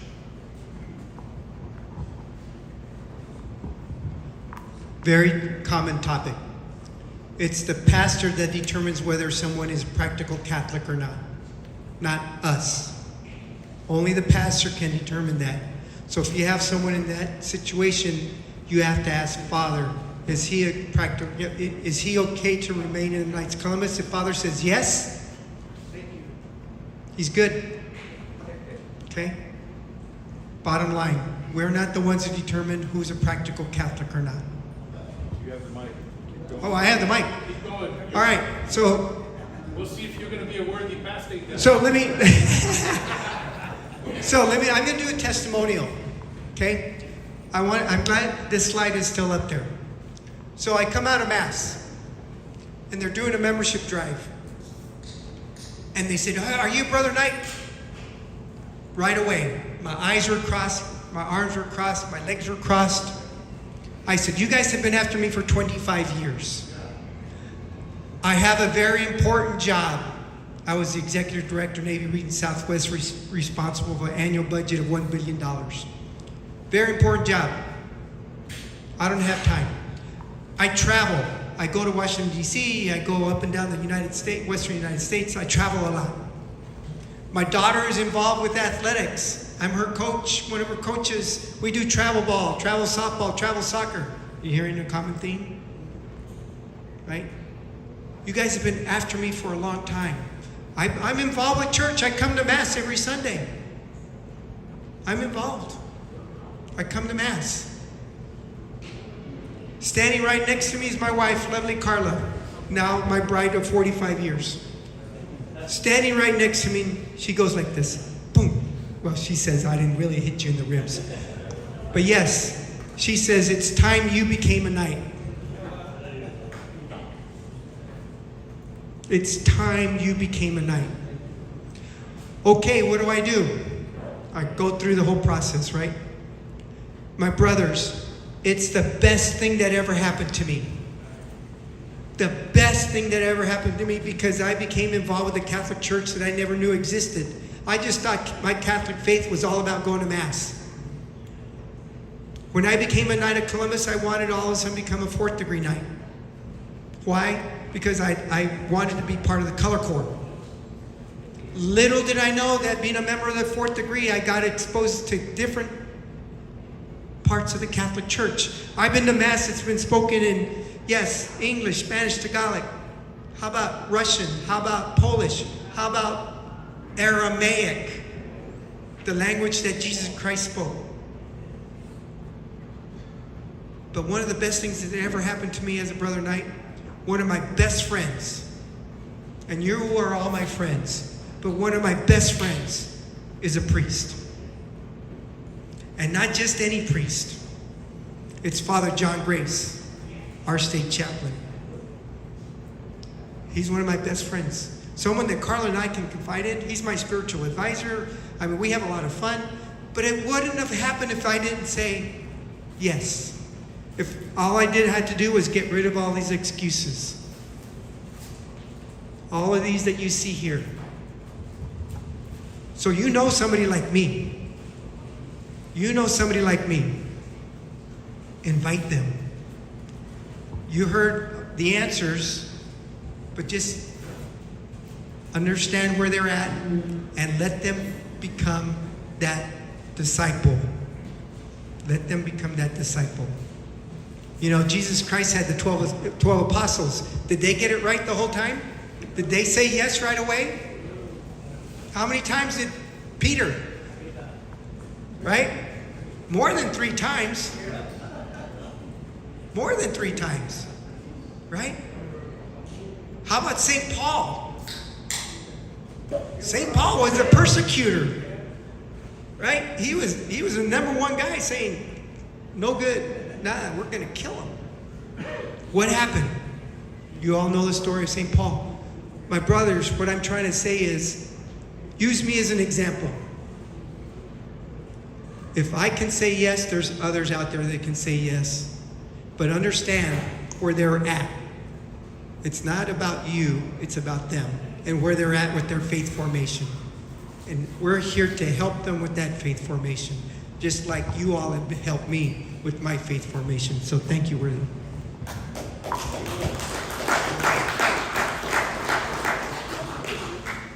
Okay, we're gonna take about a 15-minute break and let you go to the restroom. I think sandwiches are in the back. So get up and stretch. If you got any extra wallet, any money in your wallet, go ahead and get it out. We might use it later.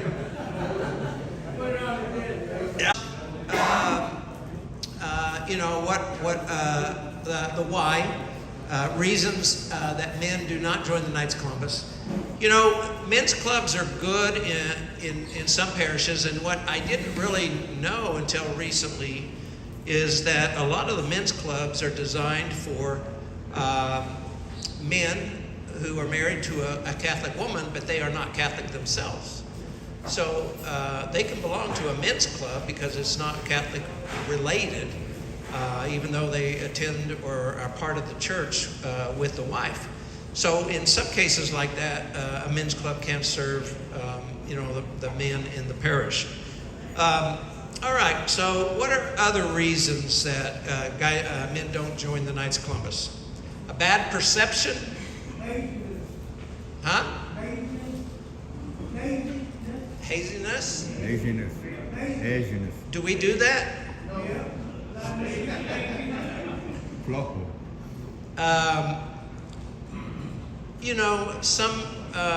Some of our pastors think we're a drinking club, right? We're not. Some people, and did someone say, and they don't?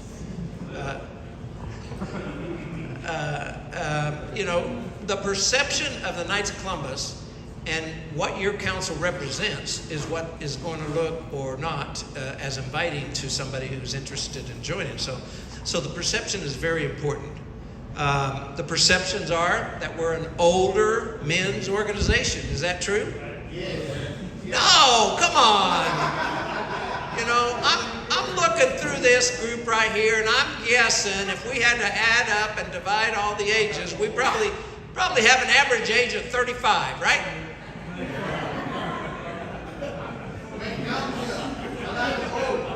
Huh? Yeah. Most is 70, 80 years old. Okay. So is that a bad perception, the older men in the council? Well, you could say that's why we need you. You're younger. Right. So maybe if your council is made up of older men, maybe we need to change what the council's doing to make it more inviting to younger men, right? We want to make it attractive. So to give you an example, a lot of councils do pancake breakfasts all the time, right? When a new member joins, he may be a younger member, but do they allow him to sit at the table and take money and welcome people? Usually not. Do they allow him to pass the spatula and flip pancakes? Usually not. What do they have the new guy do? Wash dishes and clean up the tables, right? And we shouldn't do that because that's going to turn a new member away. So we have to think about how we approach new members and what we do. If we're going to change the dynamic of the age group of our councils, we have to do something to change it. Maybe the programs that we offer, maybe the spirituality, whatever that may be. Are we a secret society? No, we're not. People think we are, but no, we're not a secret society. Everything we do is out in the open, and everybody's invited to attend our ceremonials. There's nothing secret about what we do. Are we a drinking club? I will say we like to drink, but we're not a drinking club. I think that stigma sometimes gets stuck a little bit, but no, we're not a drinking club. The regalia, this has been a topic over the last few years that is kind of sticky, you know. The changing of regalia, it gave us a bad perception. I don't think so. And to be honest with you, the regalia has changed over the last 140 years we've been councils, you know. And it's probably going to change again. So it's not an issue, I don't believe. Is it expensive to be a member of the Knights of Columbus? Not really, no. You know, the dues, who pays more than $50 in dues here? Anybody? I pay $50, all right? No, just your third degree. Yeah, I pay $50, and I get no senior citizen discount, nothing. But you know, most dues are not that expensive. You know, $25, $35. It's not expensive to be a member. How about the name Columbus? Is the name Columbus a negative to the order? It can be. It can be. Now, the Supreme Council put together a very good video about Columbus recently when, you know, a lot of this controversy was going along about removing his name off of everything. You know, he was an explorer. What is the number one thing that you can say Columbus did for the Americas? He brought the Catholic religion to the Americas, correct. What were they doing, and I'm referring to, you know, maybe the Aztec Indians, before the Catholic religion was here? What were they doing? Human sacrifices, yeah. Yeah, they were sacrificing their kids, their families. So he brought Christianity to the New World and kind of changed that. So he did some very good things, and that's what we have to focus on. All right, so we covered all the why nots. Anybody have any others that I may have missed? Why not? Why people say they will not join the Knights of Columbus? Okay, so let's talk about church drives. How many of you have had a church drive in the last 12 months? Wonderful, wonderful. Okay, so you guys can probably do this next presentation. Who's going to have one coming up? Who's going to be involved in a church drive this weekend? Raise your hand. Keep your hands up, and if you didn't raise it immediately, raise it up now so you can get the freebie.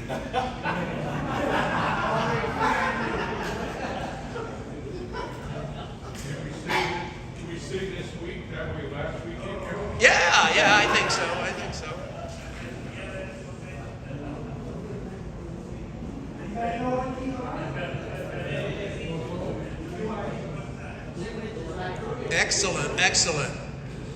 Excellent. We want everybody to participate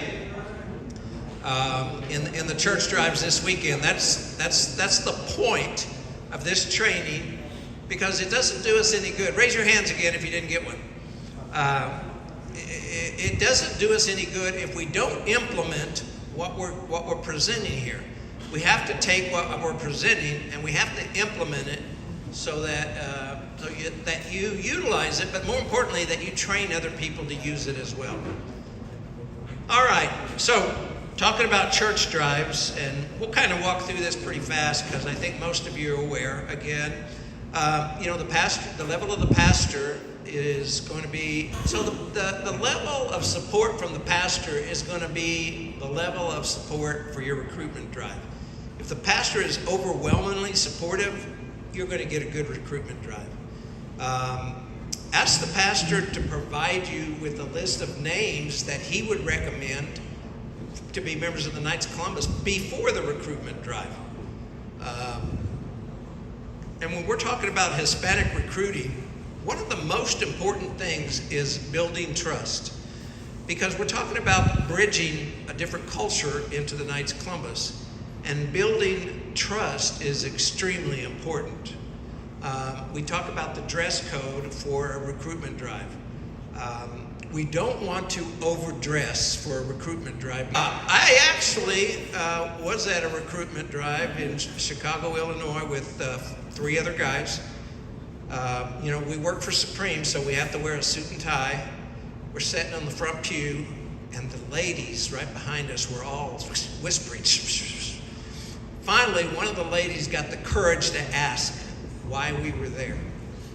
And she asked us, and I said, oh, we're here as members of the Knights of Columbus. And they all just broke out, we're members of the Knights of Columbus! They're Knights of Columbus! So whatever the first perception was not good. But once they found out, they were fine. So dress code is important. If the parish dresses in suit and tie, you should go in suit and tie. But culturally, from a Hispanic community, I'm going to say most of them are going to be more dressed down. A polo shirt, a shirt like this, something that would be more acceptable, because you want them, you want people to feel comfortable to you, and not that you're superior to them. So that's very important. And it's important to have some dates available for when you do a recruitment drive. When are you going to do an informational meeting? An informational meeting is just a presentation about the Knights of Columbus, because keep in mind, you're talking about a new culture, and this Hispanic culture may not even know what the Knights of Columbus are. So we have to explain to them what the Knights of Columbus are, what they do here in your parish, what they do in the state. So that is very important. And then follow up with a ceremonial date, so we can share that with them. Promotions. This is just a brochure and this is a poster that probably Bob Kish put together. Yes, and you'll notice it's in Spanish, so any corrections Bob should know about. No, he did a good job. He did a good job. Rod did it? Okay. Very good, very good, very good. These are good, bulletin announcements prior to the church drive. Make sure everybody knows Knights of Columbus are going to do a church drive. Be ready. These posters are very good. If your church has a website, put an announcement in the website. If it has a bulletin, put an announcement in the bulletin. Just the promotion is very important, that you promote the Knights of Columbus. This is a card that the Supreme Council put together. It's a little bigger than a business card. It's called a membership card, council card number 10536. And it's available in English and Spanish. What this card does have is a place for a promotional code, has a place for a prospects number, and a place for your council. So if you hand this to an individual at your church drive and tell them to go online, then he has the promotional code to get 12 months free membership. He has your proposer number to give you credit for it, and he has your council number that you want him to join. So this is helpful. And if you order them in Spanish, you just add a -S behind the number. So preparing for the church drive, every church drive is going to be different. The demographics of the church parish are different. They may be predominantly Mexican, that could be Puerto Rican, or could be Dominican Republic. That could be different. Just because they speak the Spanish language doesn't mean that they're all of one Spanish country. And so it's important to know that as some of this information you can gather from the pastor. I do that when I meet with them. I ask him, what percentage of your Spanish population are from different countries? And he knows that, and he will give you that information. So identify areas for new council development or roundtable opportunities. roundtables are just an opportunity for an English council to have a Spanish roundtable, invite Spanish speaking members to the Spanish roundtable, and conduct their roundtable meeting. They still belong to the council. They can all still go to the council meeting, but they have their own identity as a Spanish roundtable. So, a very important way to use that. Schedule a meeting with the pastor and talk about some of the best practices. Talk about what he would suggest that you do, and more importantly, if you could get him to say a few words about the Knights of Columbus, that would be huge. Engage with the pastor to listen to what his needs are, and when you do a recruitment drive or a pulpit announcement, you can say that the pastor has identified these items as needs. And be cultural, sensitive, aware as well. That's a difficult one, because depending on the country that people are from, culture is different, and it's important to kind of know, be sensitive to that. I grew up here in the U.S. Since I was a year old, but my first language was Spanish, and there's some little phrases that I was 22 years old, and someone said to me, "Curiosity killed the cat," and I'm thinking, how did curiosity kill the cat? How did that happen? Those are cultural sensitive things. I didn't know, and I've had a bunch of them like that I still don't know. But some of the things that we say that we are used to saying to another person of a different culture, they won't understand that. So it's important to know and be careful about how you use that. So what do we do in a pulpit announcement? How long should a pulpit announcement be? 3 minutes? 5 minutes? 10 minutes? Poquito. Okay, so if you read the slide, typically it's 2 to 3 minutes. And when you do a pulpit announcement, confirm again prior to Mass with the pastor that you're going to be doing a pulpit announcement. Some pastors want to read what you're going to say. So have a script written out in case he asks to see it. And then again, dress appropriately to the Mass and the parishioners. Okay, so what do we say in the pulpit announcement? What do we say in the pulpit announcement? We need to recruit some young men from the congregation to help our church. We need to recruit young men into our council for the church. Asking Catholic gentlemen, age 18 and above, to join the Knights of Columbus, and the Knights has a different things that they be done in sharing time present to the church. Okay. Anyone else? All right. Here. Would it be bad to do it all in English if you're at a Spanish Mass? Yes, that would be bad. Do the recruitment pulpit announcement in the language of the Mass. If the Mass is in Spanish, do it in Spanish. If the Mass is in Vietnamese, do it in Spanish. If the Mass is in Tagalog, do it in that. Do it in the language of the Mass. That's what we really need to do. So here are my suggestions for what to say or what to prepare for a bulletin announcement. Start off with the high level. Knights Columbus established in 1882 with Father McGivney, who now is a blessed. He saw a need for a men's organization in the parish, and then moved to the local and state.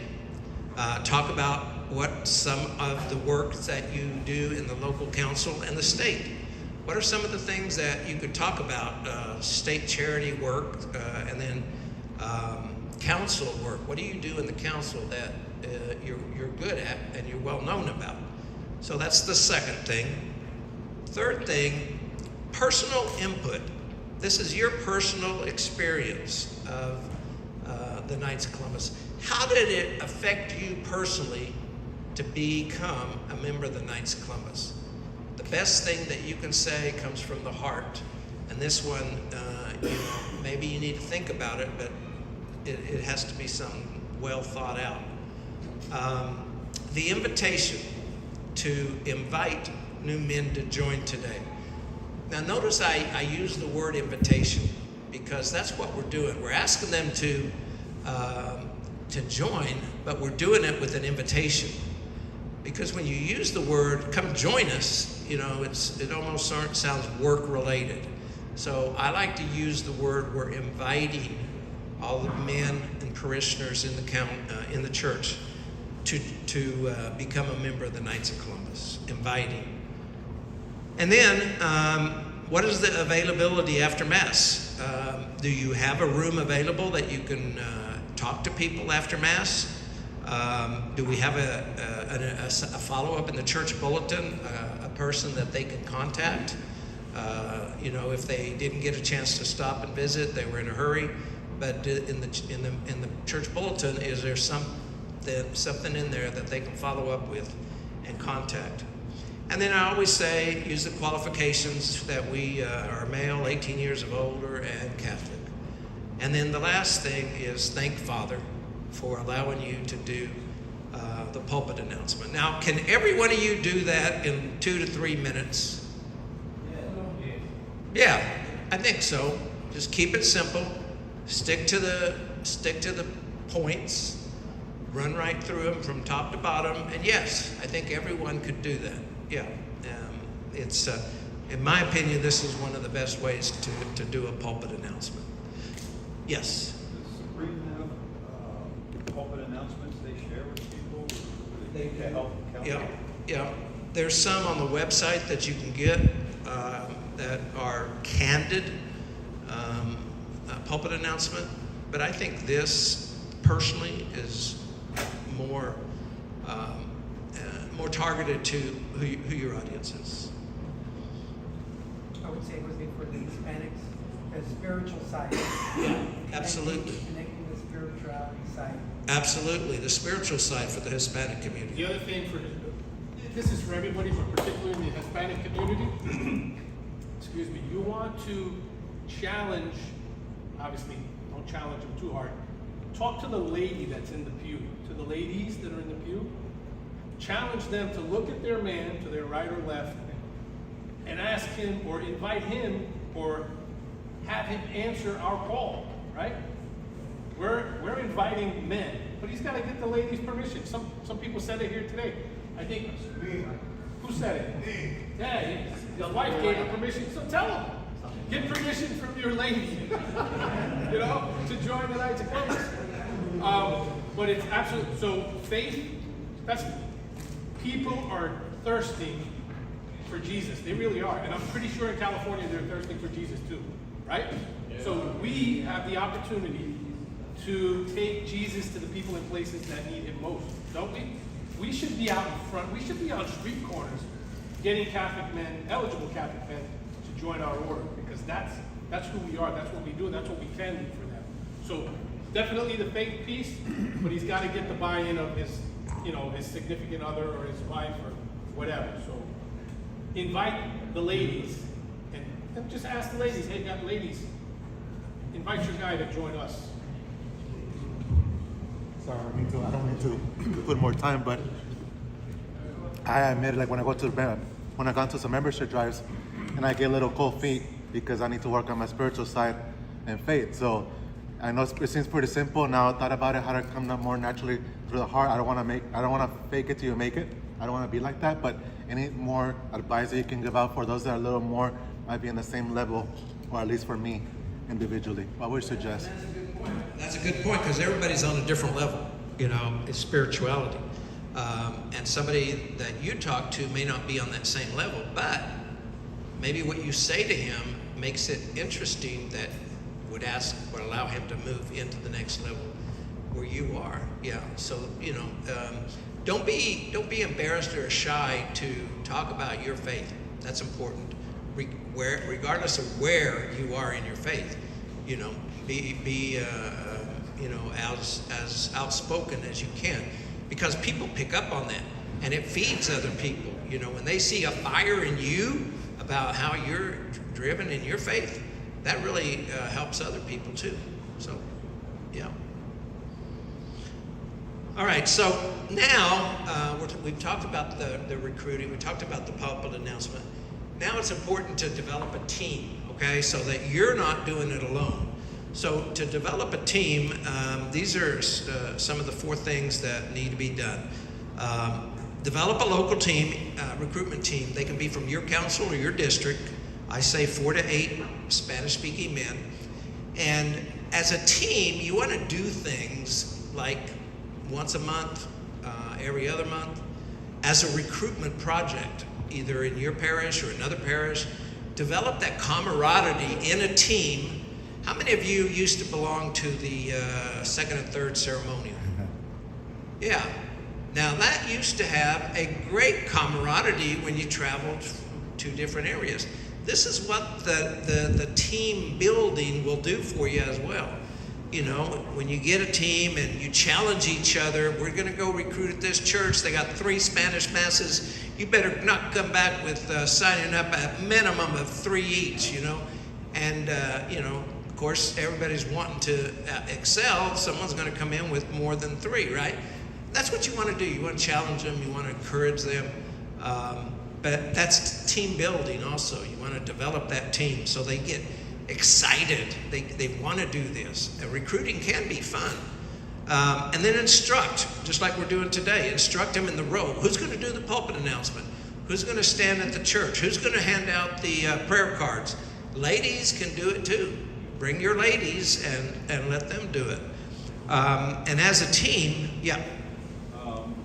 I usually promote to that the ladies give to the ladies, and then if you have a family, the families help in their drives too. The kids are given to kids. Have the kids giving the prayer cards out to the kids. Yeah. So they're running around. It also shows that we're more than just a bunch of old guys doing this. Our families are helping and they're running around as well. Exactly. Yes. So that's very good. Instruct the team on what they're going to do. And then promote the date in the recruitment drive, as we said, with the pastor, with the church bulletin, but also with your team. If you're going to do more than one, let's say you want to plan a 3 or 6 month recruitment times, plan it out with the guys so they can put it on their schedule, and then they'll be available. You know, buy them lunch or take them something to continue the camaraderie. And then assure that the team is well prepared to discuss membership in the order. And I say that very candidly because I had a gentleman that worked for me, no longer works for me, but we were at a conference of a Spanish-speaking priest, and this Spanish-speaking priest came up to him and said, well, talk to me about the Knights of Columbus. I want to learn more. He picked up a pamphlet and he said, here, everything's in that pamphlet. Now, that was totally wrong. And immediately after that, I explained to him, that is not the way you handle that.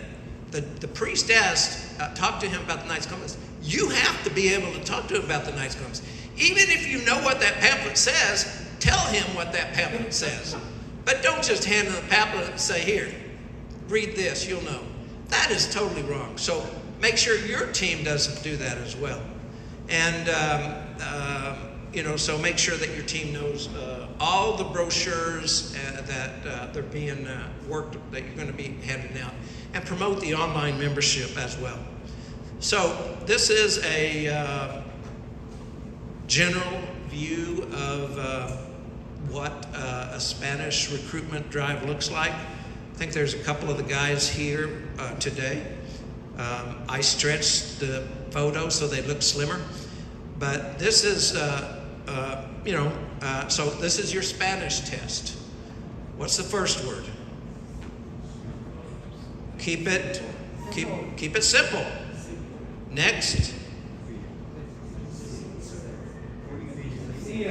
Sencillo. Kind of means simple too.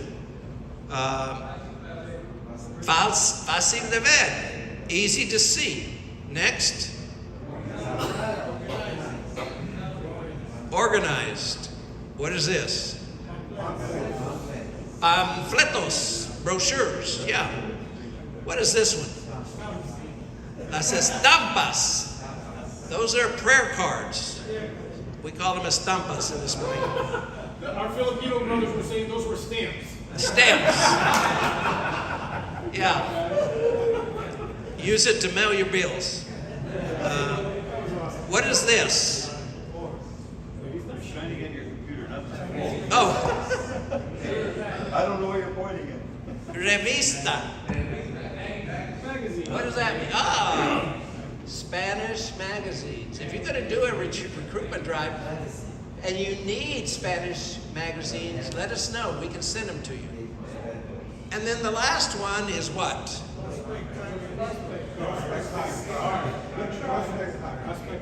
Tarjetas de prospectos. Prospect cards. Yes, very good. All of you did great with this test. You know, you really did. Even our Filipino brothers. Even our Filipino brothers. Yes. So is all of this material in the Delta Church Drive Kids Spanish? It should be. It should be. I don't know about the magazine. No, probably not.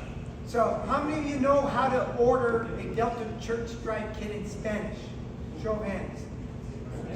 Ah. We need to.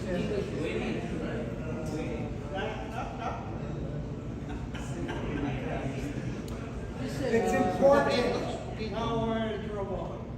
It's important that you know how to order those kits. Because so now to come upon those of us that know how to do it, we need to teach you how to do it. You can't get online, can you? We can do it later. But it's really important to note that you get those kits because a lot of this material in Spanish is in that kit. So those of you that have ordered, how much do they cost? Free. Nada. For two. If you order 4, it's going to cost you. Two boxes, zero cost. You can get shoe kits, zero cost. Okay? So we'll show you another. Go ahead, Ryan. He's an expert at it.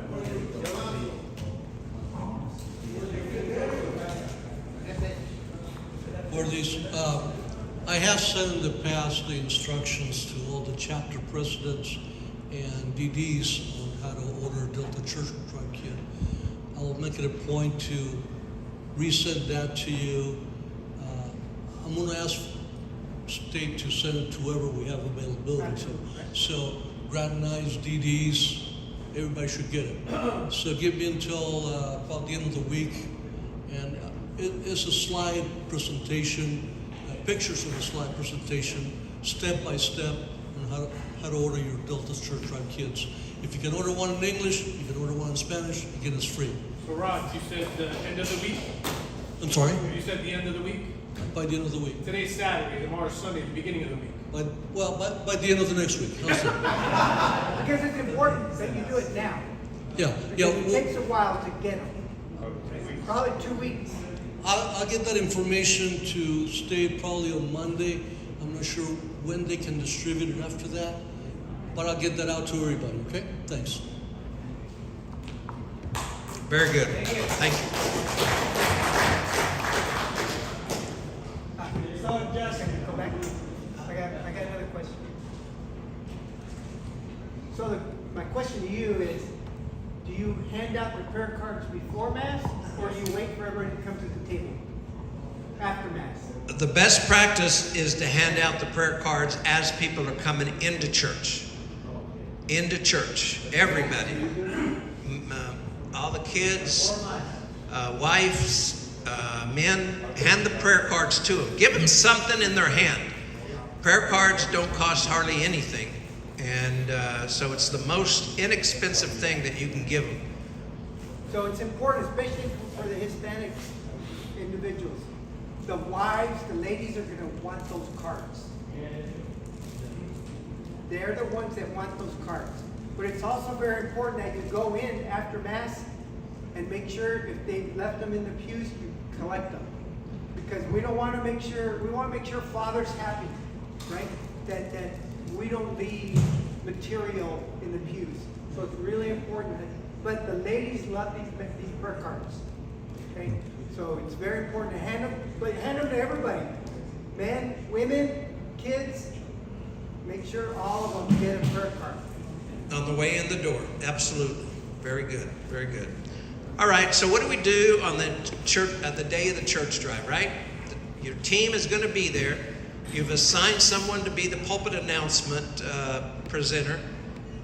You've got two or three guys that are going to work the doors. You're going to have cell phones ready. You're going to have iPads ready. QR codes. You're going to have QR codes. You're going to have everything needed to so that the member, as easy as possible, can sign up online. So this is the video that I promised you, and this is the video that I used in that church drive. During that time, I asked Father to let me do a video at the end of Mass. This is a video that I highly recommend you use for an informational meeting after Mass if you have a place to play it. So,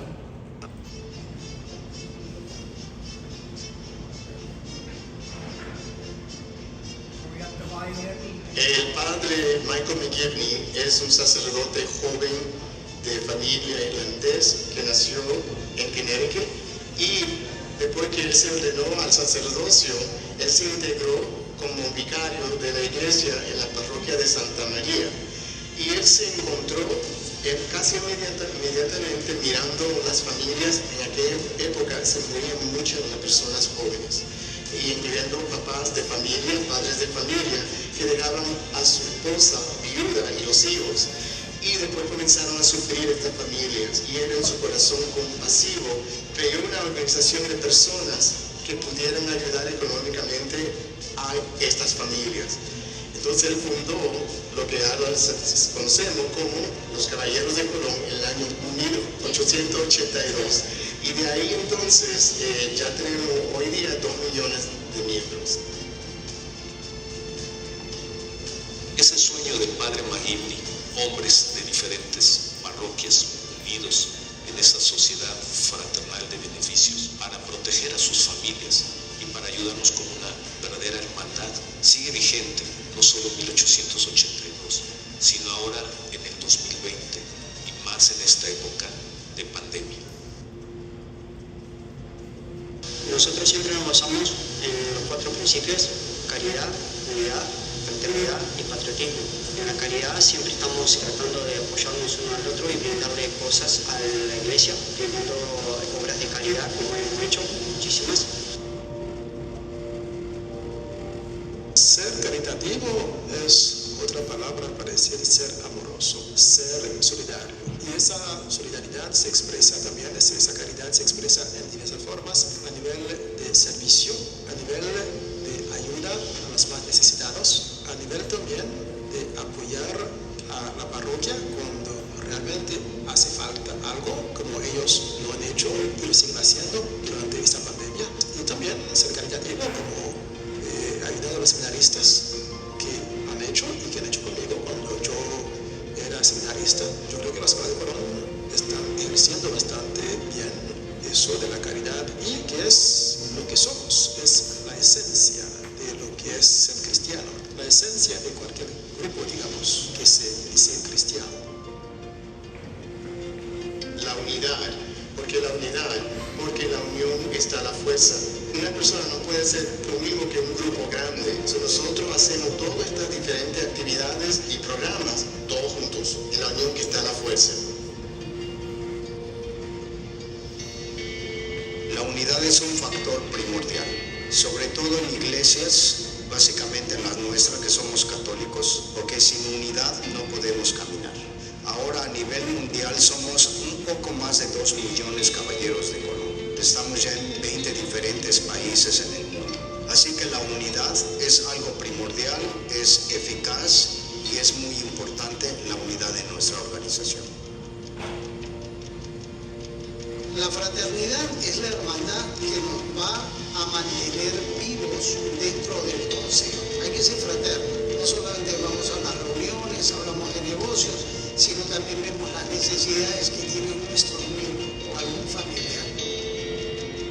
La unión fraternal de los caballeros es una de descubriendo hermanos nuevos. Hay muchas cosas que no tenemos en común, pero por los caballeros siempre hay algo que tenemos en común. Podemos inmediatamente hablar con hermanos que apenas nos conocemos, pero ya sabemos que tenemos nuestra fe en común y de ahí comenzamos a ser amigos y hermanos. Patriotismo es el último grado de participación de Caballeros de Colón. Es un reconocimiento a todo lo que han hecho los católicos en Estados Unidos y se le da gracias a este país por lo que ha hecho ellos por nosotros, especialmente para los emigrantes. El patriotismo, que es el último de los 4 niveles, es muy importante porque nosotros servimos a Dios y a nuestra nación. Y en nuestra nación tenemos que defenderla y nuestros valores. Nosotros ponernos de frente para defender y proteger esos valores.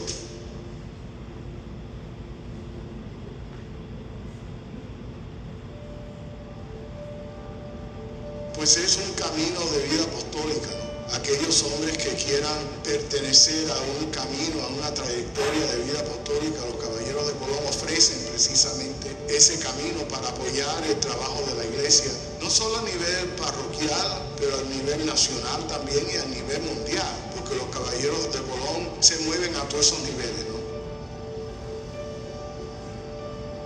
Sabemos que es una comunidad que surge en Estados Unidos, pero no cabe duda que todo lo que implica esta comunidad va más allá de fronteras. Es cierto, tenemos diferente idioma, diferentes culturas y tradiciones, pero en el amor de Dios somos la misma familia y ellos con ese testimonio nos lo han dado. Por eso los caballeros de Colón son realmente un modelo de ser cristiano. Y mi persona cambió mucho mi vida. Nuestro Señor Jesucristo cambió mi vida en este Caballero de Colón, porque ya al ser parte de Caballero de Colón te hace ser una buena persona, un buen padre, un buen abuelo, un buen hermano, un buen hijo. Eso es lo que hace la organización de Caballeros de Colón. Forma nuevas vidas en Cristo Jesús.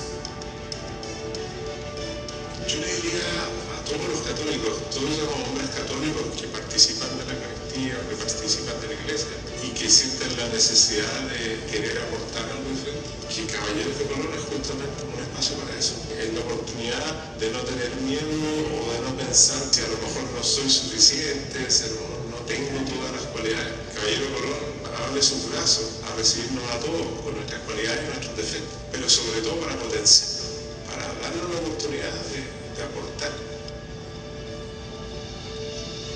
Los Caballeros del Colón le ofrece al hombre católico un lugar de comunidad y de fraternidad, un lugar a donde encontrarse con otros hombres que quieren vivir su fe intensamente y apoyar la iglesia. Y también un lugar a donde pueden servir con la fuerza de otros, ¿no? En números hay fuerza y en los Caballeros de Colón hay fuerza, ¿no? Es una gran fraternidad de hombres católicos a través de todo el mundo, siguiendo todavía el corazón y la visión del padre Kevin, que ahora están promoviendo su causa de canonización, ¿no? Una visión sencilla de servir a la iglesia y un lugar a donde los hombres pueden ofrecer a la iglesia sus dones y ponerlos a trabajar para el bien de la comunidad católica.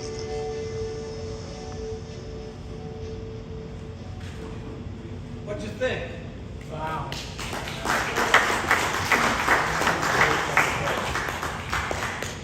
Yeah, this was a video that we had made a couple of years ago, and it was made of different states, Florida, Michigan, California, Puerto Rico, I think Texas. So it was very well done, and this particular video, we did it with the English subtitles on there. So we have it without these subtitles, but for this purpose, I wanted to use the subtitles so those who are not Spanish speaking could follow along. So that video is the video I used at the church when I was having a difficulty with the recruitment drive. You gonna share that with me? Absolutely, yes. I'll share it with all of you. Yes. Everything I'm presenting, including all the videos, I'm going to share with your state deputy, and he will share with you. All right, so now we're talking about the motive and the action of the invitation. This is some of it is again repetitive. Why is a council parish important? To serve the needs of the pastor. Is it always the best option to have a council parish? Not necessarily. In years earlier, there used to have a city parish. Like let's just say Oklahoma City had an Oklahoma City council, and it was made up of all the parishes of that area. But what happens over time is parishes want to have their own council, and so they split up, and people want to be active in their parish council. So that's why we're moving now to parish councils. Discuss the story of the Knights of Columbus and be open with it, with the families, to motivate as support to the priest, to the church, to Catholic men. I want to share with you a story. How many of you in here have heard of a miracle that recently occurred in Connecticut, which they are trying to contribute it to Father McGivney. So one individual knows about it. So let me tell you what I know. I went on the Knights of Columbus office actually allowed the employees to go on a pilgrimage, and it was called In the Steps of Father McGivney. And so we got to go and walk the steps where Father McGivney would. We got to go to the graveyard where he would walk the steps down to the river, and where he would sit and meditate, and where a lot of his parishioners he buried at that cemetery. So we got to enjoy that and feel his presence there. And then we left there, and this was an all-day pilgrimage, and then they took us to the church of Thomaston, where Father McGivney was a pastor, and he actually died there at the church in Thomaston. So the interesting thing about when we were there, it was just a few weeks before, and this is now about a little over 2 months. A few weeks before we were there, there was a miracle that occurred where the host in the chalice was running out, and it was actually multiplied itself. And the pastor told us the whole story. He had a banged up thumb, so he couldn't do communion. So he asked a Eucharistic minister to come up and do communion. And the Eucharistic minister came up and was doing communion. And Father said he always knows how many hosts are in the communion, about 150, that should take care of it. And so they were running out of hosts in the ciborium, in the chalice. And so the Eucharistic minister turns back to Father like, hey, I'm running out. And when he looks back, he had more host in his chalice. So it had multiplied. Well, this occurred that day at that Mass 3 different times, where the host multiplied itself to the point where when this Eucharistic minister was finished with giving out communion, he was back at the original level that Father gave him the chalice. So there's no doubt that they believe that this is a miracle. Now, how do they attribute it to Father McGivney? Well, they asked the parishioners, has anyone in the church been praying for something toward Father McGivney? And there was a couple in the parish that was asking Father McGivney for a sign that they needed in order to understand that he's with us. And they believe that this was that sign for that couple. Now, the interesting thing about it is that this parish has cameras. The cameras can count how many people took the Eucharist. The cameras are so sophisticated that they can look down at the chalice and see about how many is in there before it multiplied. So all this evidence has been collected and presented to the Archdiocese of Hartford, which they have now submitted it to Rome for a possible second miracle of Father McGivney. So, I mean, incredible story that took place, that they're really happy and hope that this was the miracle that, you know, that we may need for him to become a saint. Now, this parish was where he actually was a pastor at St. Thomas. It's where he died in the rectory there. So it's very significant to him there. So it was very interesting, and you can read about it. There's all kinds of news articles on the website, and on you know, you can Google. But very this was the experience and the story that I heard directly from the priest who was there. So very touching, but also excited that perhaps we have another miracle. And we've had others too, other miracles, but this one is really something that really we believe ties it to his presence. Okay. Yes.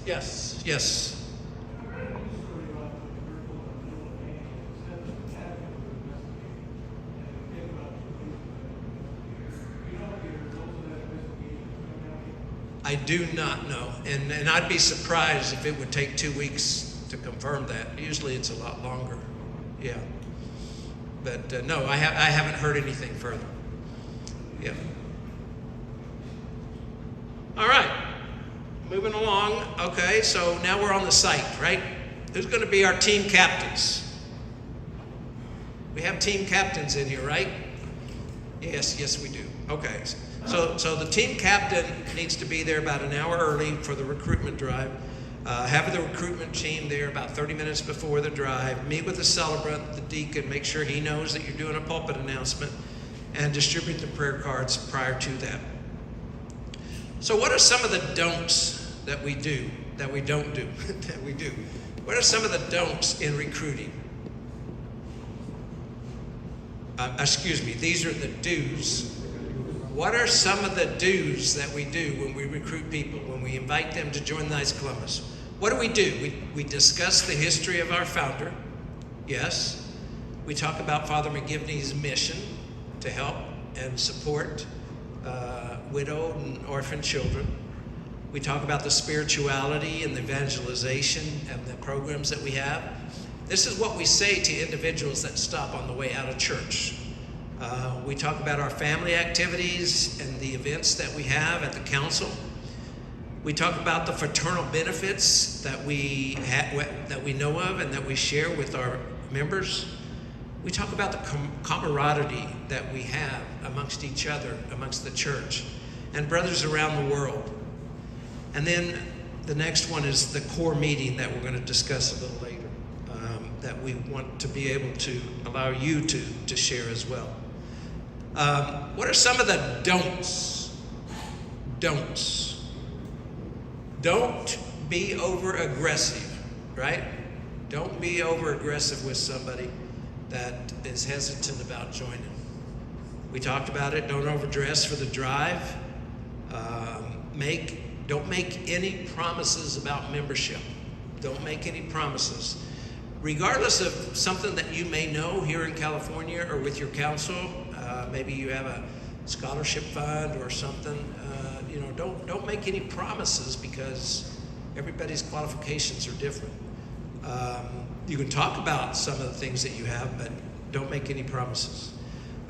Don't question qualification or Catholicity. If somebody asks you about their Catholicity or their qualification, ask them to talk to the pastor. The pastor should be able to answer that question.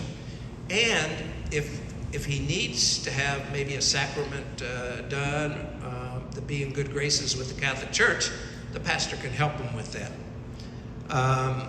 Don't discuss specific insurance questions unless you're a field agent, because that's not our profession, it's not our realm, and we're not licensed to do that.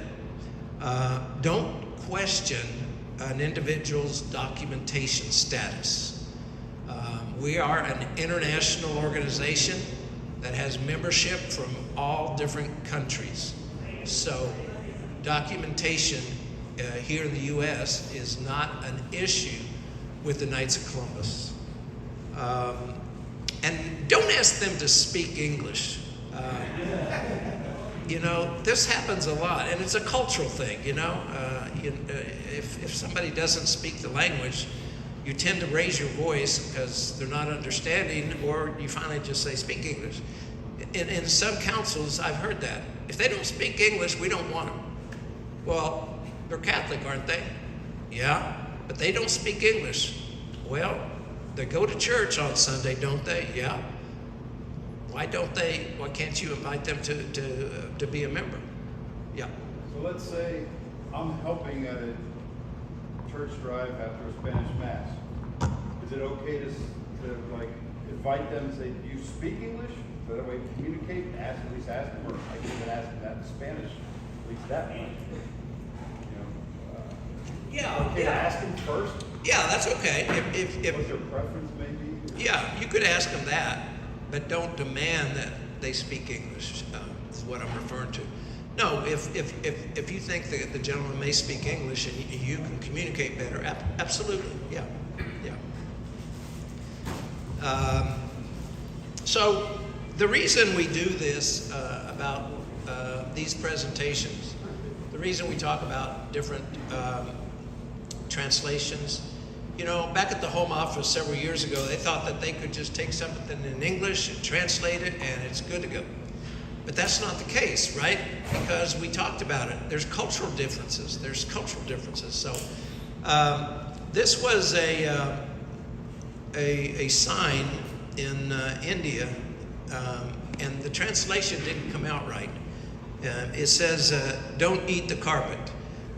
I think they meant don't eat on the carpet, but somebody didn't look at how it was translated, and they just put out the sign in this format. So how do you say Pope in Spanish? Papa. Papa. What's the literal translation into English of Papa? Potato.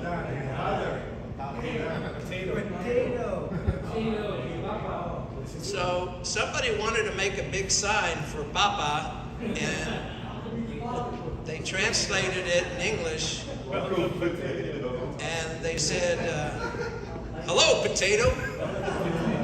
So not a good translation, right? So it's important to know what you're translating. Now the next one came up to me recently, which I wasn't aware of, but there was a parish in another state that was handing out marigolds for Mother's Day. I didn't know this, but marigolds are a symbol of the Day of the Dead. So how do you think those mothers felt when they're getting marigolds and they're referencing that back to the Day of the Dead? Not very good. I wouldn't have known this until it was brought to my attention. But these are some of the cultural sensitive things that we have to kind of be aware of. But yeah, marigold apparently represents an ordination where they prepare the gravesite with marigolds for the Day of the Dead. So it didn't go over with the ladies. Perhaps they wanted roses. I don't know. But just being cognitive of our cultural sensitivity. How do we prepare yeah? Another real important, don't ask financial status. Okay. Don't ask how much they make. Yeah, good point. Don't ask how much they make. I would hope nobody would ask him that. Maybe our field agent would, but he's gone, right? He's gone. Yeah, he wants to know, but you do that in private. Yeah. Don't ask how much they make. So, prospect list. How do you develop a prospect list? Anyone? Come on now. Everybody has a suggestion here. How do you develop a prospect list? A good example is if I break my car, who's I gonna call first? You repeat that again. If I break my car, who's I'm going to call except AAA? Okay. So you have cards that you're going to break down and make phone calls. That's good. How else? How else can you develop a prospect card? Okay, here's my points. Pastor's recommendation. Always ask the pastor, Father, do we have any new parishioners or somebody that you would recommend that would be good for the Knights of Columbus? Always good recommendations. Parish directory, right? Take a box of cookies or some flowers to the parish secretary and ask her for a parish directory. Yeah, that really works. Yeah. And then use that directory to count off who are members in the council. Church ministries. You have a lot of church ministries that could be members of the Knights of Columbus too. So utilize them or identify them in the prospect card. When we do recruitment drives, we sign up a lot of people that are in the choir. That's amazing. You know, these are good, faithful Catholics, but nobody has ever asked them. But the choir is a great place to recruit new members. Co-workers, vendors that you may know is an excellent opportunity for recruitment. Catholic church groups, other church groups, either within or your parish or without, are a good place for a prospect list. Personal recommendations, somebody that you would personally recommend or that somebody would recommend to you. Hey, this guy might seem to be a good knight. He's not involved in a ministry right now. Perhaps he would be good, to give a call. Family, relatives, and friends, always recruit family, relatives, and friends. Always. You want them to be members with you as well. How about RCIA members? Do you all have RCIA and new members come in? Perfect opportunity for new members. New parishioners, we talked about it. I don't know if your church does a welcome wagon or anything like that, but yeah, good opportunity. How about high school seniors? They're going to turn 18, right? High school seniors is a good place to recruit as well. So we mentioned several times about the core meeting, and this is not a program from Supreme. It is an evangelization and faith formation initiative. Yeah, that is being promoted in the Knights of Columbus and with all councils. Matter of fact, we're going to have another meeting in August, late August. With this has been a pilot program so far, and then in August we're going to bring in the other jurisdictions to work on expanding that. But what it consists of is mainly three things: to help men have a better encounter to Christ, to strengthen their bond of brotherhood, and to share their faith as brothers and bring souls to Jesus Christ. Those three things are the key things. And how do we do that? Well, there's two separate meetings. One is a fraternity-centered meeting, which is just 60 minutes. This is how it can start. You do something fraternally: pizza, donuts, coffee, whatever it is, something fraternal to bring men together. The second, formation, a 15-minute faith-inspired talk by the chaplain, 15 minutes. And then prayer, request intentions to pray the rosary. Just 60 minutes.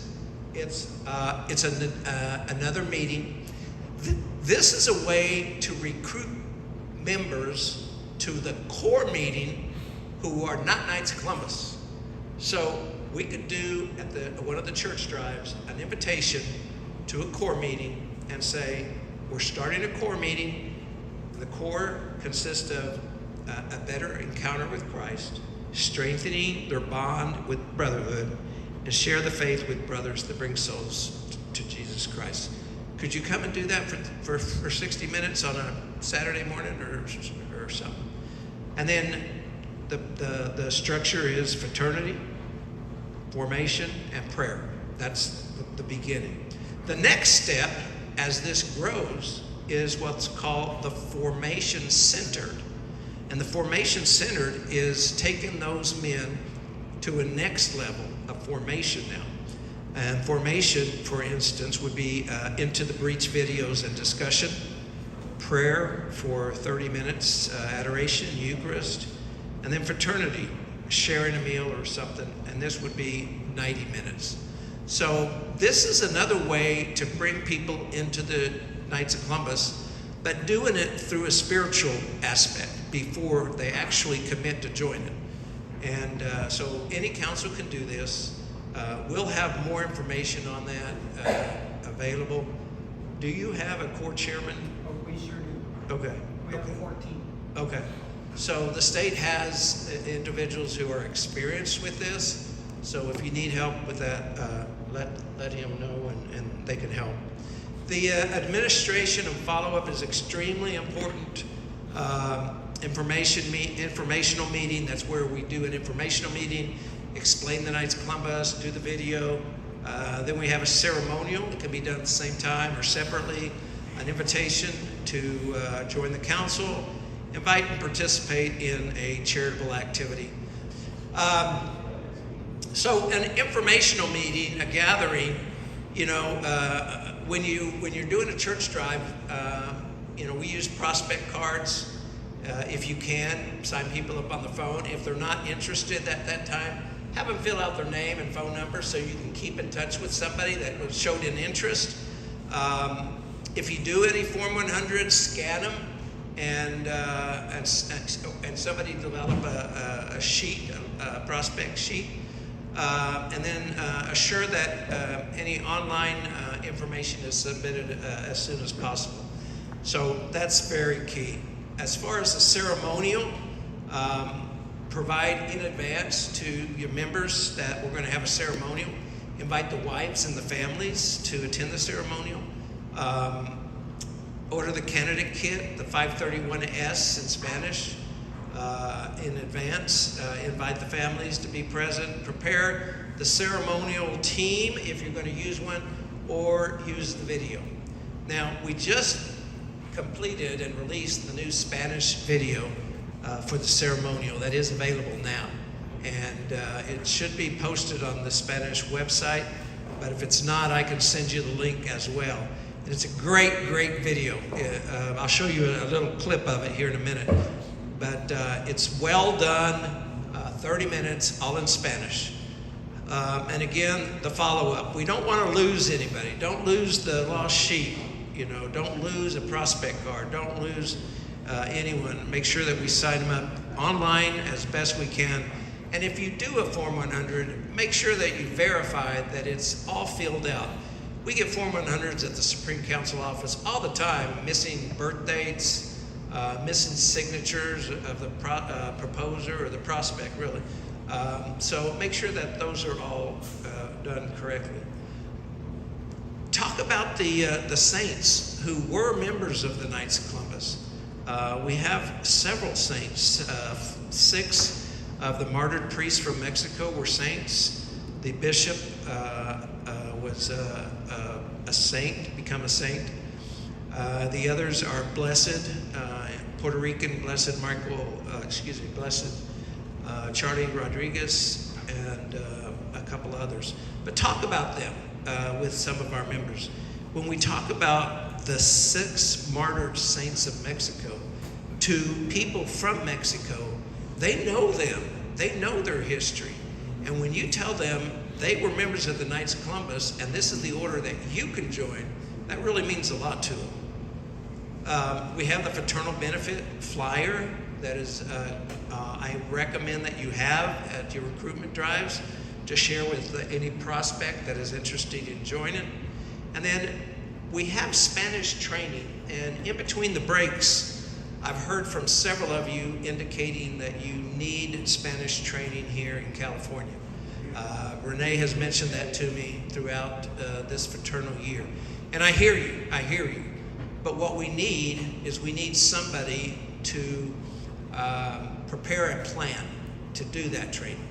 We need somebody to prepare a plan to where we can send somebody to come and do a Spanish training for whatever it is. Preferably, 2 or 3 of these at one time. So it's definitely available to you district deputies that are struggling. I recommend give your state deputy a plan of what you need and where you would like to have it done. And we'll work with you to do that, definitely. I know it's needed, I know it's important, so absolutely. So these are just a snapshot of the ones that I have. I had a meeting with our Director of Training, Daryl Barrios, last week, and I asked him, Daryl, show me what Spanish trainings we have available. He had 0. So I challenged him. I said, that's not acceptable on my part. So he's going back and he's going to start developing some Spanish training because we need it. No doubt about it, we need it. All right. This is what a typical recruitment drive looks like. A canopy, well laid out. I believe this may be in California as well. And then if you had a paid recruiter, do y'all have paid recruiters here? No? What? Nobody bribes anybody to recruit? What if, who said that? Who said you're field agent? You bribe them with donuts? Hey, I work for donuts. I will do that. Yeah, your field agent. Your field agent is a paid recruiter. He can do recruiting for you. Invite him. He can do church drives. He can be your salesman. Invite your field agent to be your recruiter. Absolutely. So, we're moving on to the closing comments, but at this point, any questions? How would you recruit Hispanic men? Either we could be a little intense or quiet at the same time. So, based on your experience with other ethnic backgrounds, how would you engage on a Hispanic to invite them into the order? In a social media environment, or how? Every outlet. Doesn't matter. So, I always say that personal experience is important. That you share something personal. What I did once before is I would send somebody who I thought was a good candidate of member of the Knights of Columbus and send them a link to a video and send them a text and just say, hey, I think you would be a great member of the Knights of Columbus. Here is a video link that I'd like for you to watch, and then I'll call you afterwards and let's talk about it. So, there's that way. There's, a lot of it is personal interaction, one-on-one, to invite somebody. There might be somebody in your council who's a better recruiter than you are, and ask him to go, and you identify the guy, but ask him to talk to him. About a recruitment drive. At a recruitment drive? Yeah, so at a recruitment drive, everybody at the recruitment drive should have some knowledge on how to recruit. You should have some little quick, I call it a 30-second elevator speech about the Knights of Columbus. So if somebody comes up to you and says, I heard your pulpit announcement about the Knights of Columbus, tell me more. And then you say, well, here at this council, here are a few things that we do.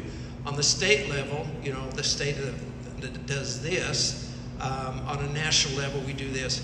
But your involvement can be as little or as much as you want it to be. So you want to answer the questions that way in a very positive format. Yeah. Yeah. Yes, Rudy. I have set up a Wi-Fi network, so if you want to log in and show them how to order the recruitment kit, I'll give you the password. Okay. For the let me know. Okay, very good, very good. Okay, we'll do that in just a minute. Any other questions? I just got a question actually, some observation. Well, at this time at SOMA, we need another Ken like for the Hispanic people.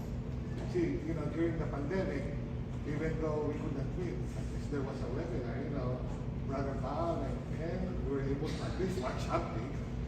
See, there was no turnover, no training, so we don't even know who are the officers of the Spanish Council. So all they know, they're gone. So it's like doing an NCD work. So we want to help, but it's hard. Yeah. We're very limited. So if only we have something what's in English now, at least, and I think, honestly, from what we can see, what was started 3-4 years ago is gaining ground, traction to the English-speaking councils here in California. Right. So that's what we need. Yeah. Here in California, it's 20, and then you pointed out it's 77. Actually, that's 80 from based on the statistics of the state. So, yeah. Actually, my concern was we had about 8 Spanish councils that was formed last year. Who's gonna take care of them? Right. It's like, where's the after sales support? Right. You recruit them, we have all the good worker, but what happens then? The blind cannot be the blind. How's that? So it's just a really issue because maybe not in the other states, but here in California, where it's a big population, then a lot of the churches, it's majority are Spanish speaking, but we have to read how. We recruit them, but they just go. We don't understand your language. So that's the situation in most churches here. Yeah, no, I understand. So, I don't need the mic. I heard a lot of different little things, but I kind of want to address your question first, and then I want to say something about what you said. How do you recruit Spanish-speaking men? You speak Spanish?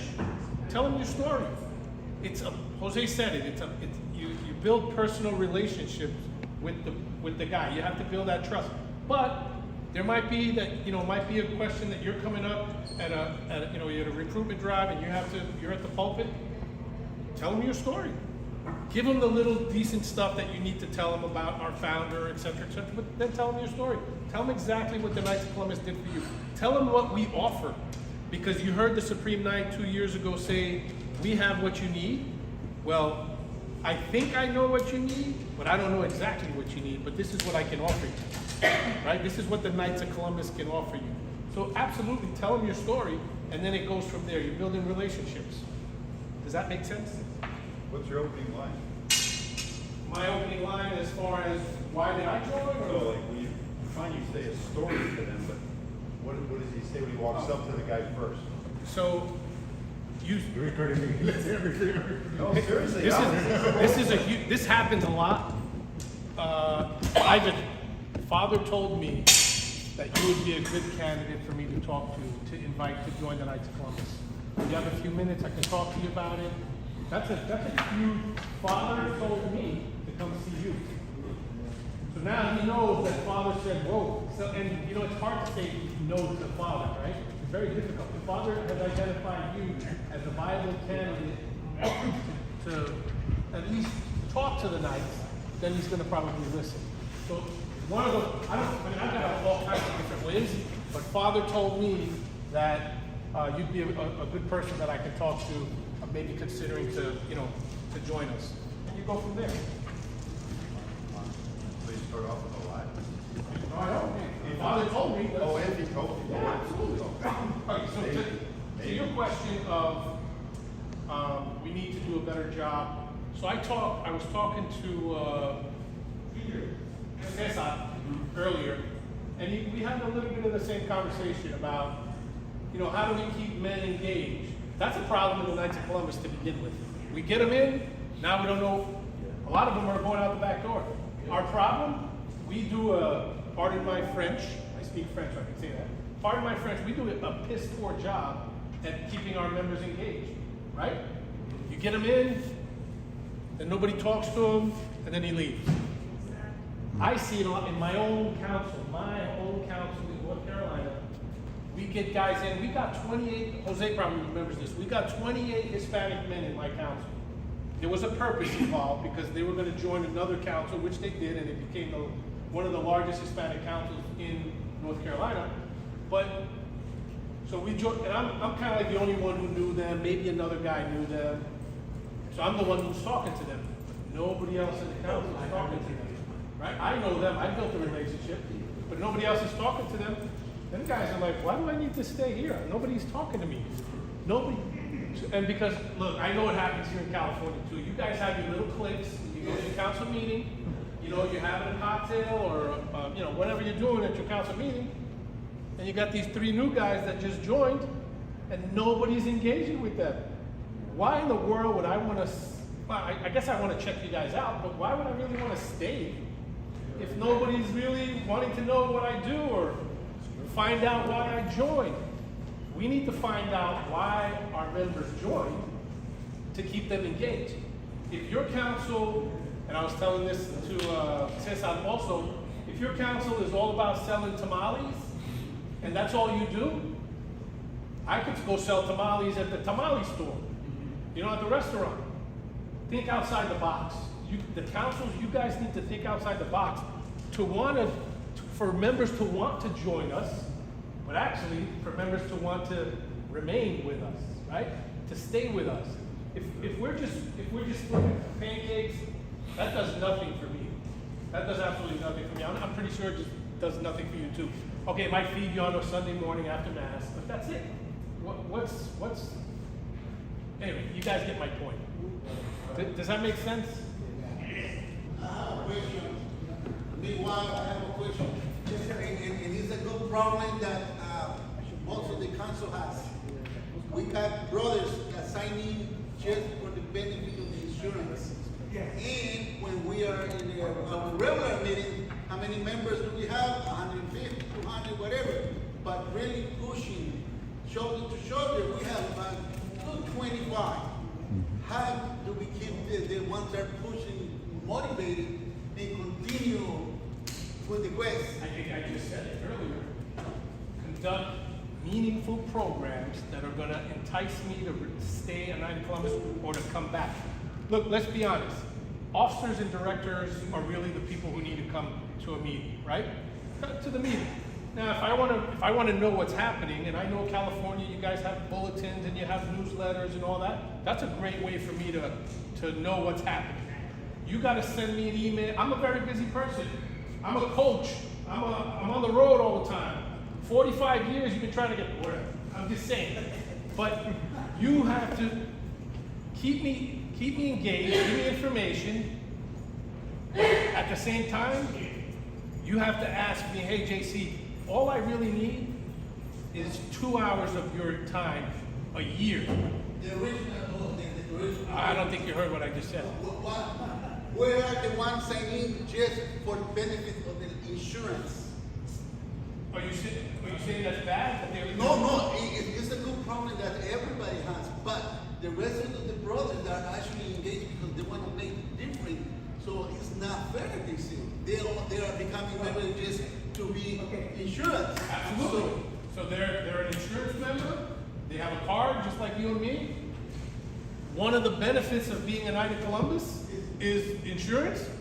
No, nothing said that I had to do anything in the Knights of Columbus. Does it say that right now? No. Too bad, so sad. I hate to say it like that.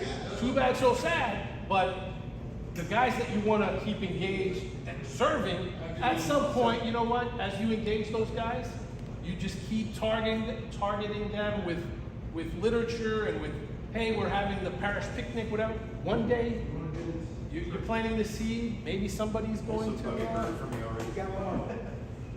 Yeah, I think I get his point.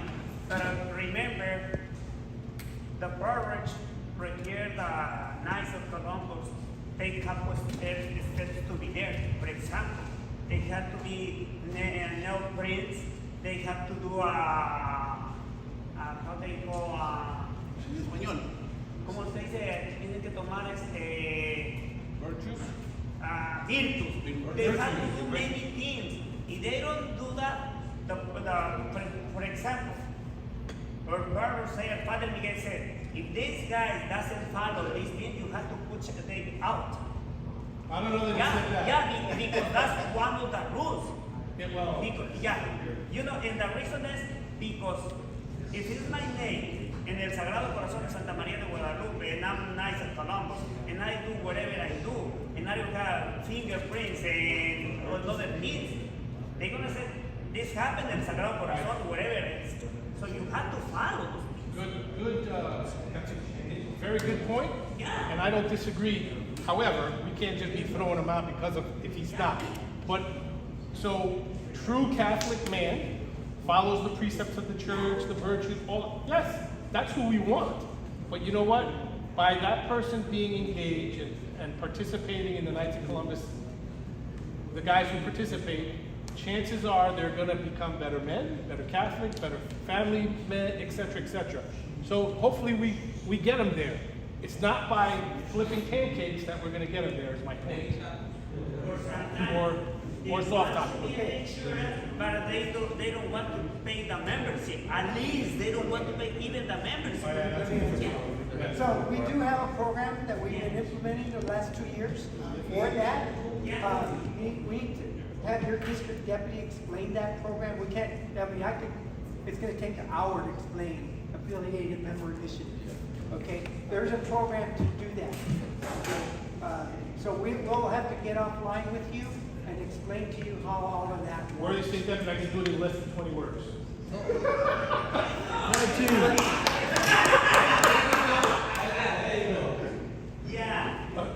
So it's going to be more than 20 words, but it's a very simple process. Affiliate is a different platform. It's an electronic platform for men that meet the criteria, right?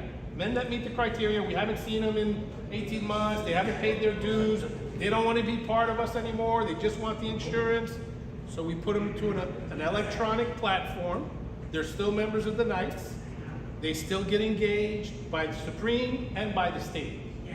And you know what? We've saved, I don't know the exact number, Bob, maybe you know, Jose, we've saved 6,000 of the men that were put on that platform. Just by engaging them, we saved 6,000 of them. 6,000 came back to the Knights of Columbus and said, hey, wait. I don't want to be there. I want to be with these guys. I want to serve.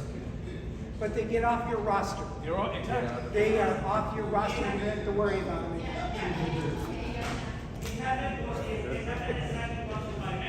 They don't want to pay nothing at all. And I have to push them out, but the Knights of Columbus keeping the line, but I don't pay now anything for him. It has insurance with you guys, with Knights of Columbus, but it's nothing have to me, nothing at all. With So the my guys that are on the affiliate, the guys that are in that platform, you're not being charged for them. They're not going against you. There's no bill to you for that member. There's no bill. That's a good thing. You have a question? What about they paid your dues, but we haven't seen them in about 6 years? 6 years? They're paying their dues? Yeah. Okay, I got an easy answer to that. Send them a Christmas card. Say thank you. Stay in touch with them. Send them a Christmas card. Keep staying in touch with them, but they're paying their dues. They might not do anything, right? But they're paying their dues. Every one of our councils probably has half your roster who are just dues-paying members. Thank them. So I know we got kind of off track, but the thing that I wanted to say to you, sir, was silent nights. Yes. I don't need to see you at a meeting. So in my own council at home, there's a chiropractor. All he does, I never see him at a meeting. Well, I don't go to many meetings anymore either myself, but I never saw him at meetings for the longest time. Why? He's a chiropractor. He's busy. He's a doctor, you know? Well, what's he in charge of? He's in charge of the blood drives. He coordinates that. Our council and our parish, we have like 7 blood drives a year. He's in charge of that. It still happens. We get 1 million, whatever we get, gallons, not gallons, but you know what I mean. Pints of blood. But we never see him, but we're always successful in our blood drives. And that's what he does.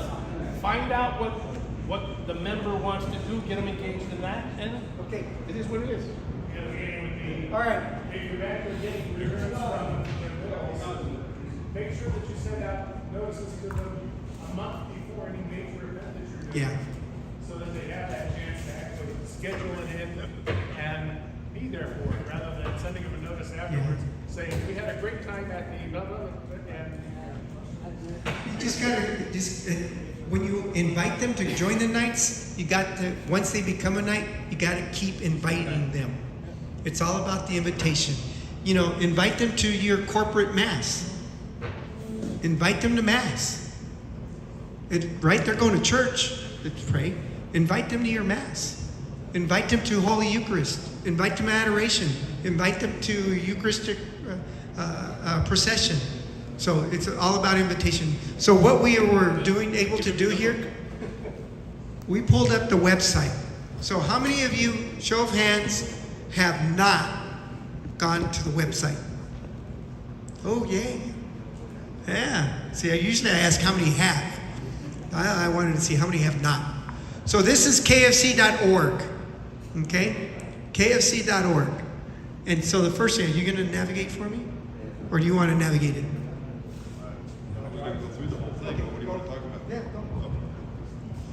Brothers, who has been to one of my trainings around the state or one of Ken White's trainings? Okay, good few of you. If you were there, you've already seen me walk through this and explain to this. So when we're doing the church drive and they want to join, we get them in online. They can either take a picture of your QR pin you're wearing to get to the site, or if during the drive you have your computer in the back, they can sit down and log on. Whether they do it on their phone, your phone, or on a computer, this is the site they go to. Okay? This is what it looks like. This is the join portion of the Knights of Columbus. Join online for free right there. Your phone will be, it looks a little different because it's smaller, but it's set up a little the same. It's the same site.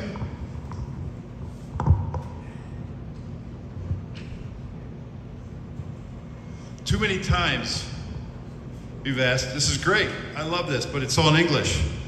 We're talking about Hispanic development here today, and we're going to be doing church drives tomorrow, hopefully at Spanish masses. How do we get this in Spanish? You guys don't have it in Spanish. Well, yeah, we do. Yes, up here it says language, right at the top of Supreme's website. Go down to Espanol. So again, let's go back. Why he's setting that back up? Let's go back to a membership drive. You need to be prepared to have options, because when you're going to talk to a man, one, he might just talk to you and doesn't want to do anything. That's okay. Two, he might say, I just want some information right now. I really don't want to join. I just want information. Well, that's where you just get his contact information, whether you do it on a prospect card or a list or a sign-up sheet, whatever you want to do. Just get his contact information for now. Let him know we'll send him more information. And there's other ways we can getting this to him electronically that we won't go into right now. But if he wants to join, how do you want to do that process? You have options there. You can still use a Form 100. We talked, we're trying to get those phased out. The simplest, fastest way of doing it is to have him join online. We said that. And we said earlier, why? It's quicker. We can actually read what you type. Form 100s, you know how many get rejected just because we can't read half of them? Or they forget the birth date or something like that. That's critical. We don't know if he's 18. On a Form 100, the number one thing forgotten and why they're rejected is the birth date. I don't know what, it's something, it's located on the form somewhere that's always missed. We don't know why. So do it electronically. You can't go on, you can't move on with the process here without being completed. So that's important. If you do a Form 100, I've been saying this as I travel the state, do not mail it. Do not stick it in the mail. Scan it, email it. That's probably the best thing to do. Or, even better, go to your financial secretary, have him open member management, go to the candidate tab, and there's an electronic Form 100 right there. Is there any FSs in the room? I did it for 9 years. Yeah. You can go, there's electronic Form 100 there, copy it off the paper Form 100, do it right there, have him do it in a computer. It'll be legible, it'll be quick. But do not mail Form 100s.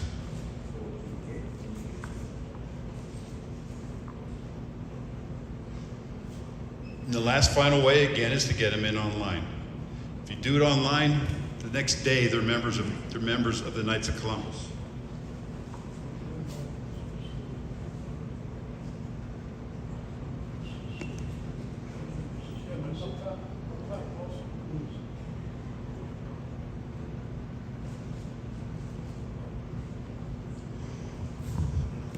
So earlier I went and I picked that little language thing up there. It said Espanol. So here we are. It's in Spanish. So you can have them join if they prefer to have it in Spanish. Can you put it back to the English so I can read it?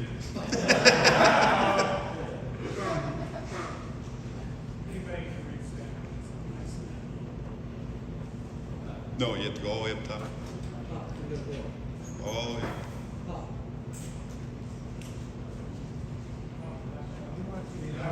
The other dog.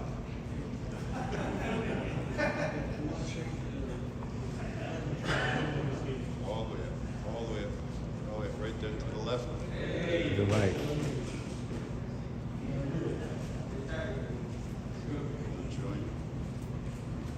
And again, you can do this on your phone, you can do it on a laptop or computer set up in the back of the room. Make sure you have good internet so you don't lose it. And I just want to walk through quickly.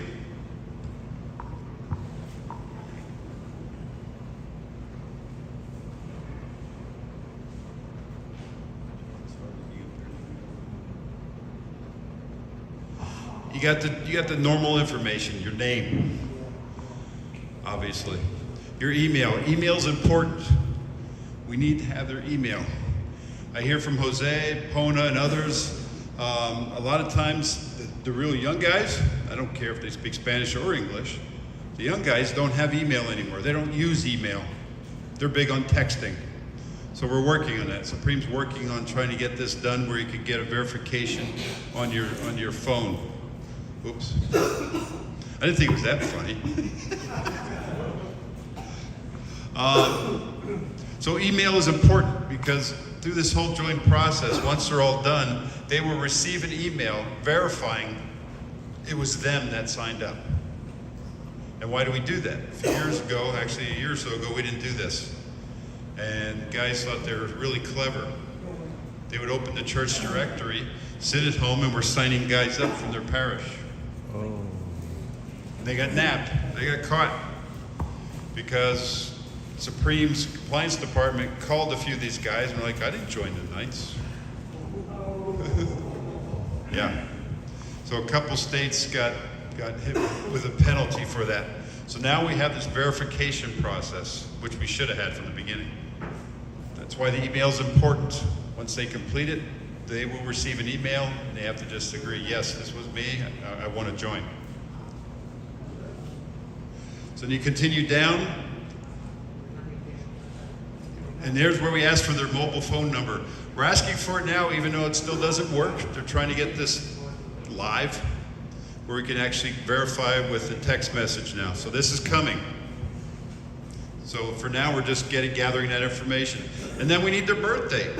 Are they really 18? We need to know what their birth date is. Keep scrolling, thank you, Renee. What language they prefer. This is, we can start identifying. Now we got English, Spanish, and French right now in there. And then agent referral code is the next thing. That, no one in here needs to worry about that. You ignore that. This is for a field agent to put his code in there so he gets credit for this member. And then just like a Form 100, I am a baptized Catholic, I am a practical Catholic. You must confirm that. And then you got your mailing address. All the normal things that you would fill in on a Form 100. And then highlight the local council number. It's asking for a council number. If you're doing a church drive, it would hope you you're there helping them, tell them, you know, council 1785. That's, make sure you put that on all your forms. 1785. That's my home council. No. If your church, if you're having a church drive, you know your council number, let them know what it is, help them fill it in. Or if you're going to do this in the back of church, I'd suggest you put it up on a poster or something and say that's the council number so they can enter it right there. Okay? But that's important, but not do or die important. If they don't know the number, and this happens a lot, it's fine, leave it blank. The state will figure out where this guy belongs based on some other information, what parish you attend. We know where you live, we know what parish you attend. We know the local council for that parish, so the state will assign the number to you, to him. So if you know the number, great. The next one is proposer number. It says referral number. The referral number is you. If you're helping him fill this out and you're the one that recruited him, put your membership number in there so you get credit for it. And that's important. The state's running incentives, Supreme's running incentives. Put your proposer number in there, which is your membership number. And then what parish you belong to. He's saying St. Gregory the Great, which is Renee's parish, by the way. And then the city. It's all generic, easy information. And then what state or province.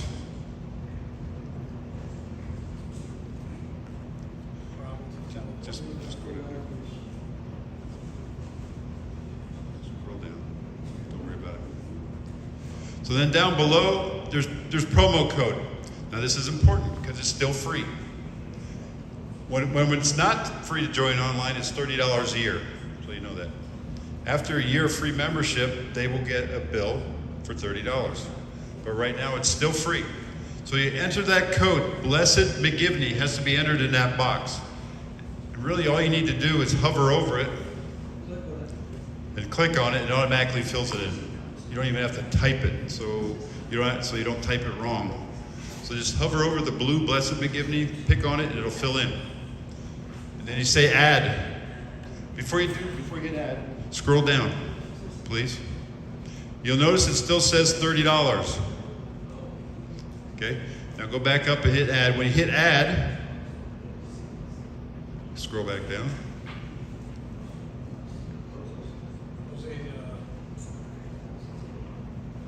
Keep going. You got sales says 0. So put that in there. And then obviously there's a box, I agree to abide by the laws and rules of the order. You can pick on those if they want to read them, if you have all the time in the world to do that. And then I am not a robot, pick on that as well. And it'll take you to the next, it'll just, there's a next page. I don't know if you see the highlighted, it says join, it's a light box down there. Like right here. Oops.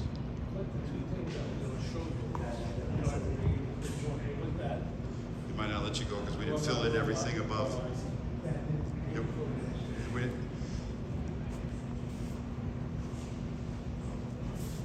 But that's basically it. Once it says join, they will receive an email.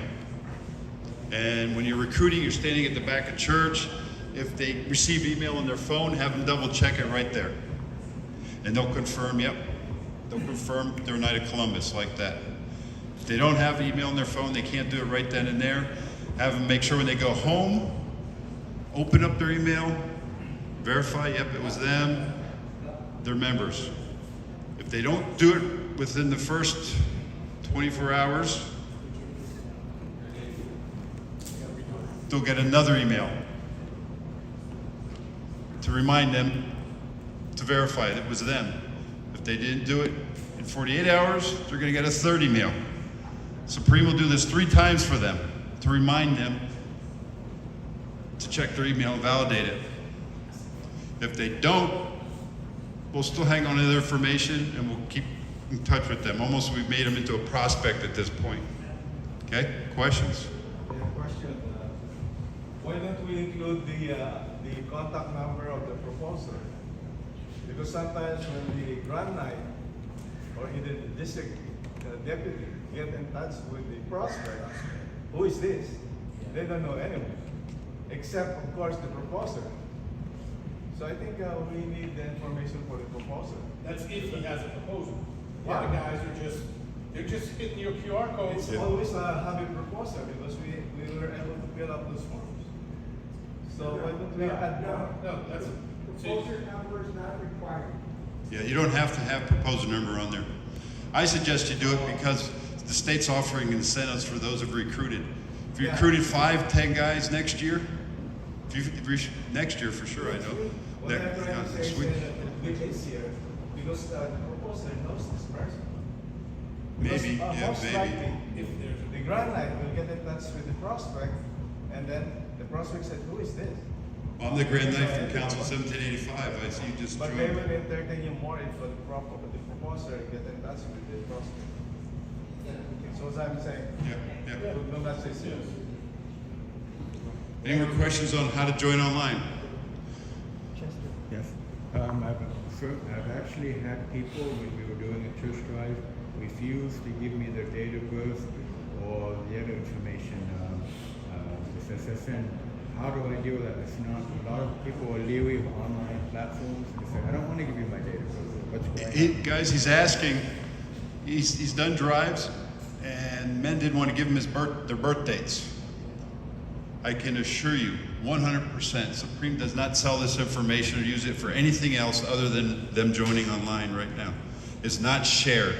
So assure them that this is safe. It's, believe me, they're just joining. No. And by the way, how old do you have to be to join the Knights of Columbus? 18. If you're signing a young man up, and in 3 months from now he's going to be 18, he can still join. What? If he's going to join within 6 months of his birthday, he can join. You can sign him up. So if his birthday's next week, who cares? Sign him up. Okay? Maybe you learned something today. Now that he's online, he joined online. He's not an online member. I always make sure you get that distinction. He's not an online member. He's a Knight of Columbus who joined online. Just another vehicle to join, right? No different class, no different. He's not an inferior knight. He's a Knight of Columbus who joined online. He could sit there forever. He goes into a state council, 98004 here in California. He could sit there for eternity if he wants. After a year, he has to start paying his $30 dues. But you now have a responsibility to get him into your councils. How do you do that? Start talking to the guy. Basically, start inviting him to things.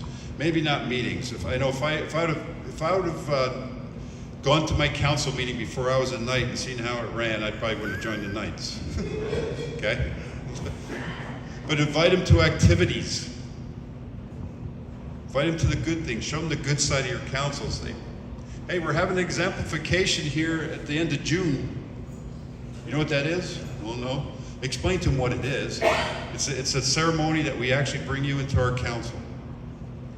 Invite him to that when you have one scheduled. You don't have to do it right away. Maybe you want 4 or 5 guys at your exemplification.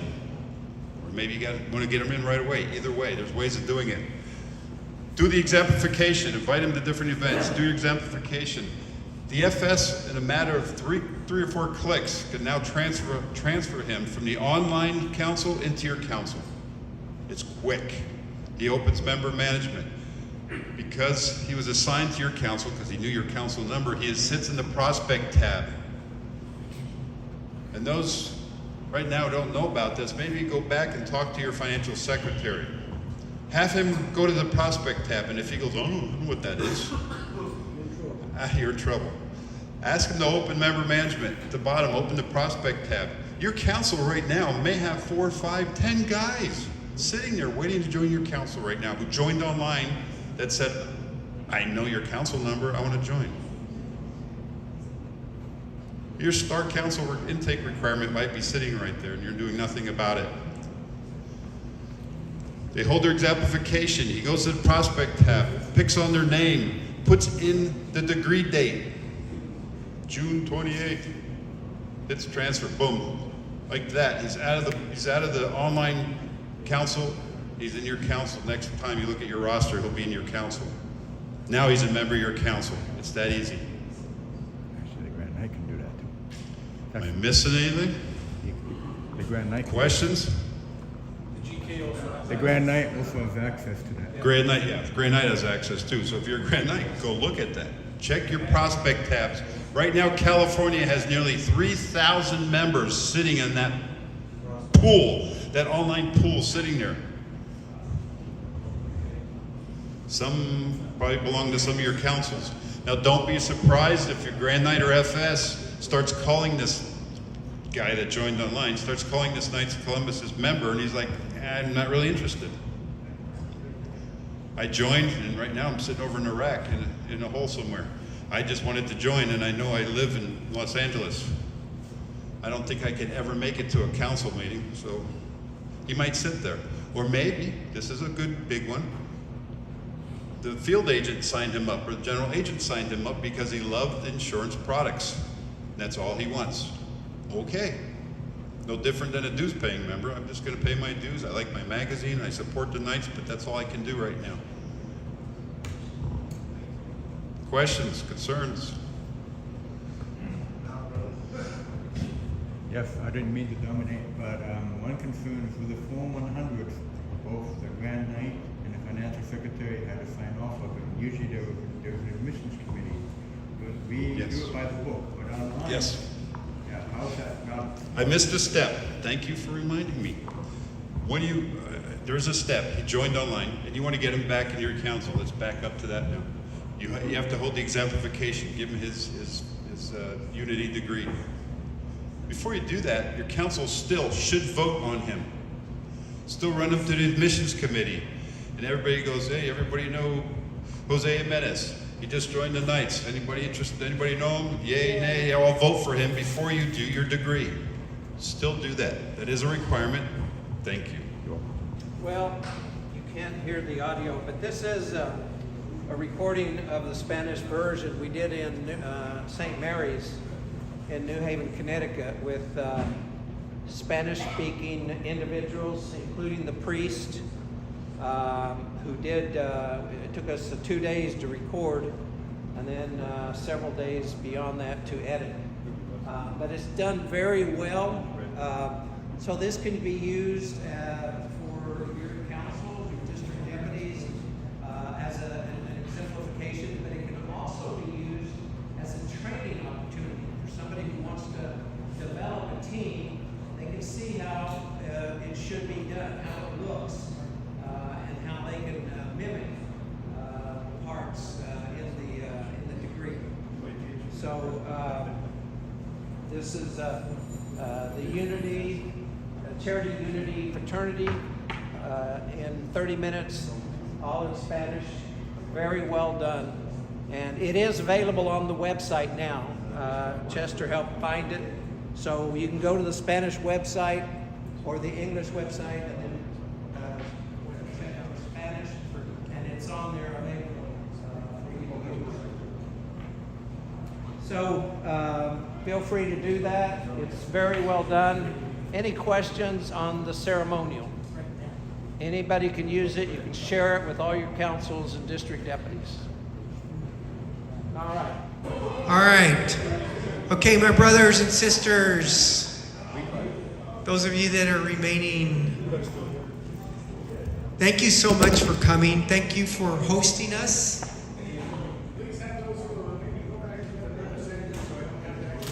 Okay, there's a request to take home sandwiches.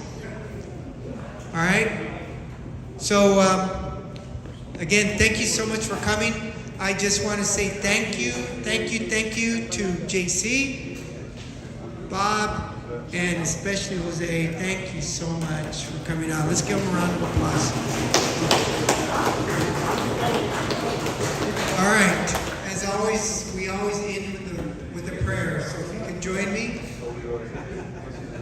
If you could join me in a prayer.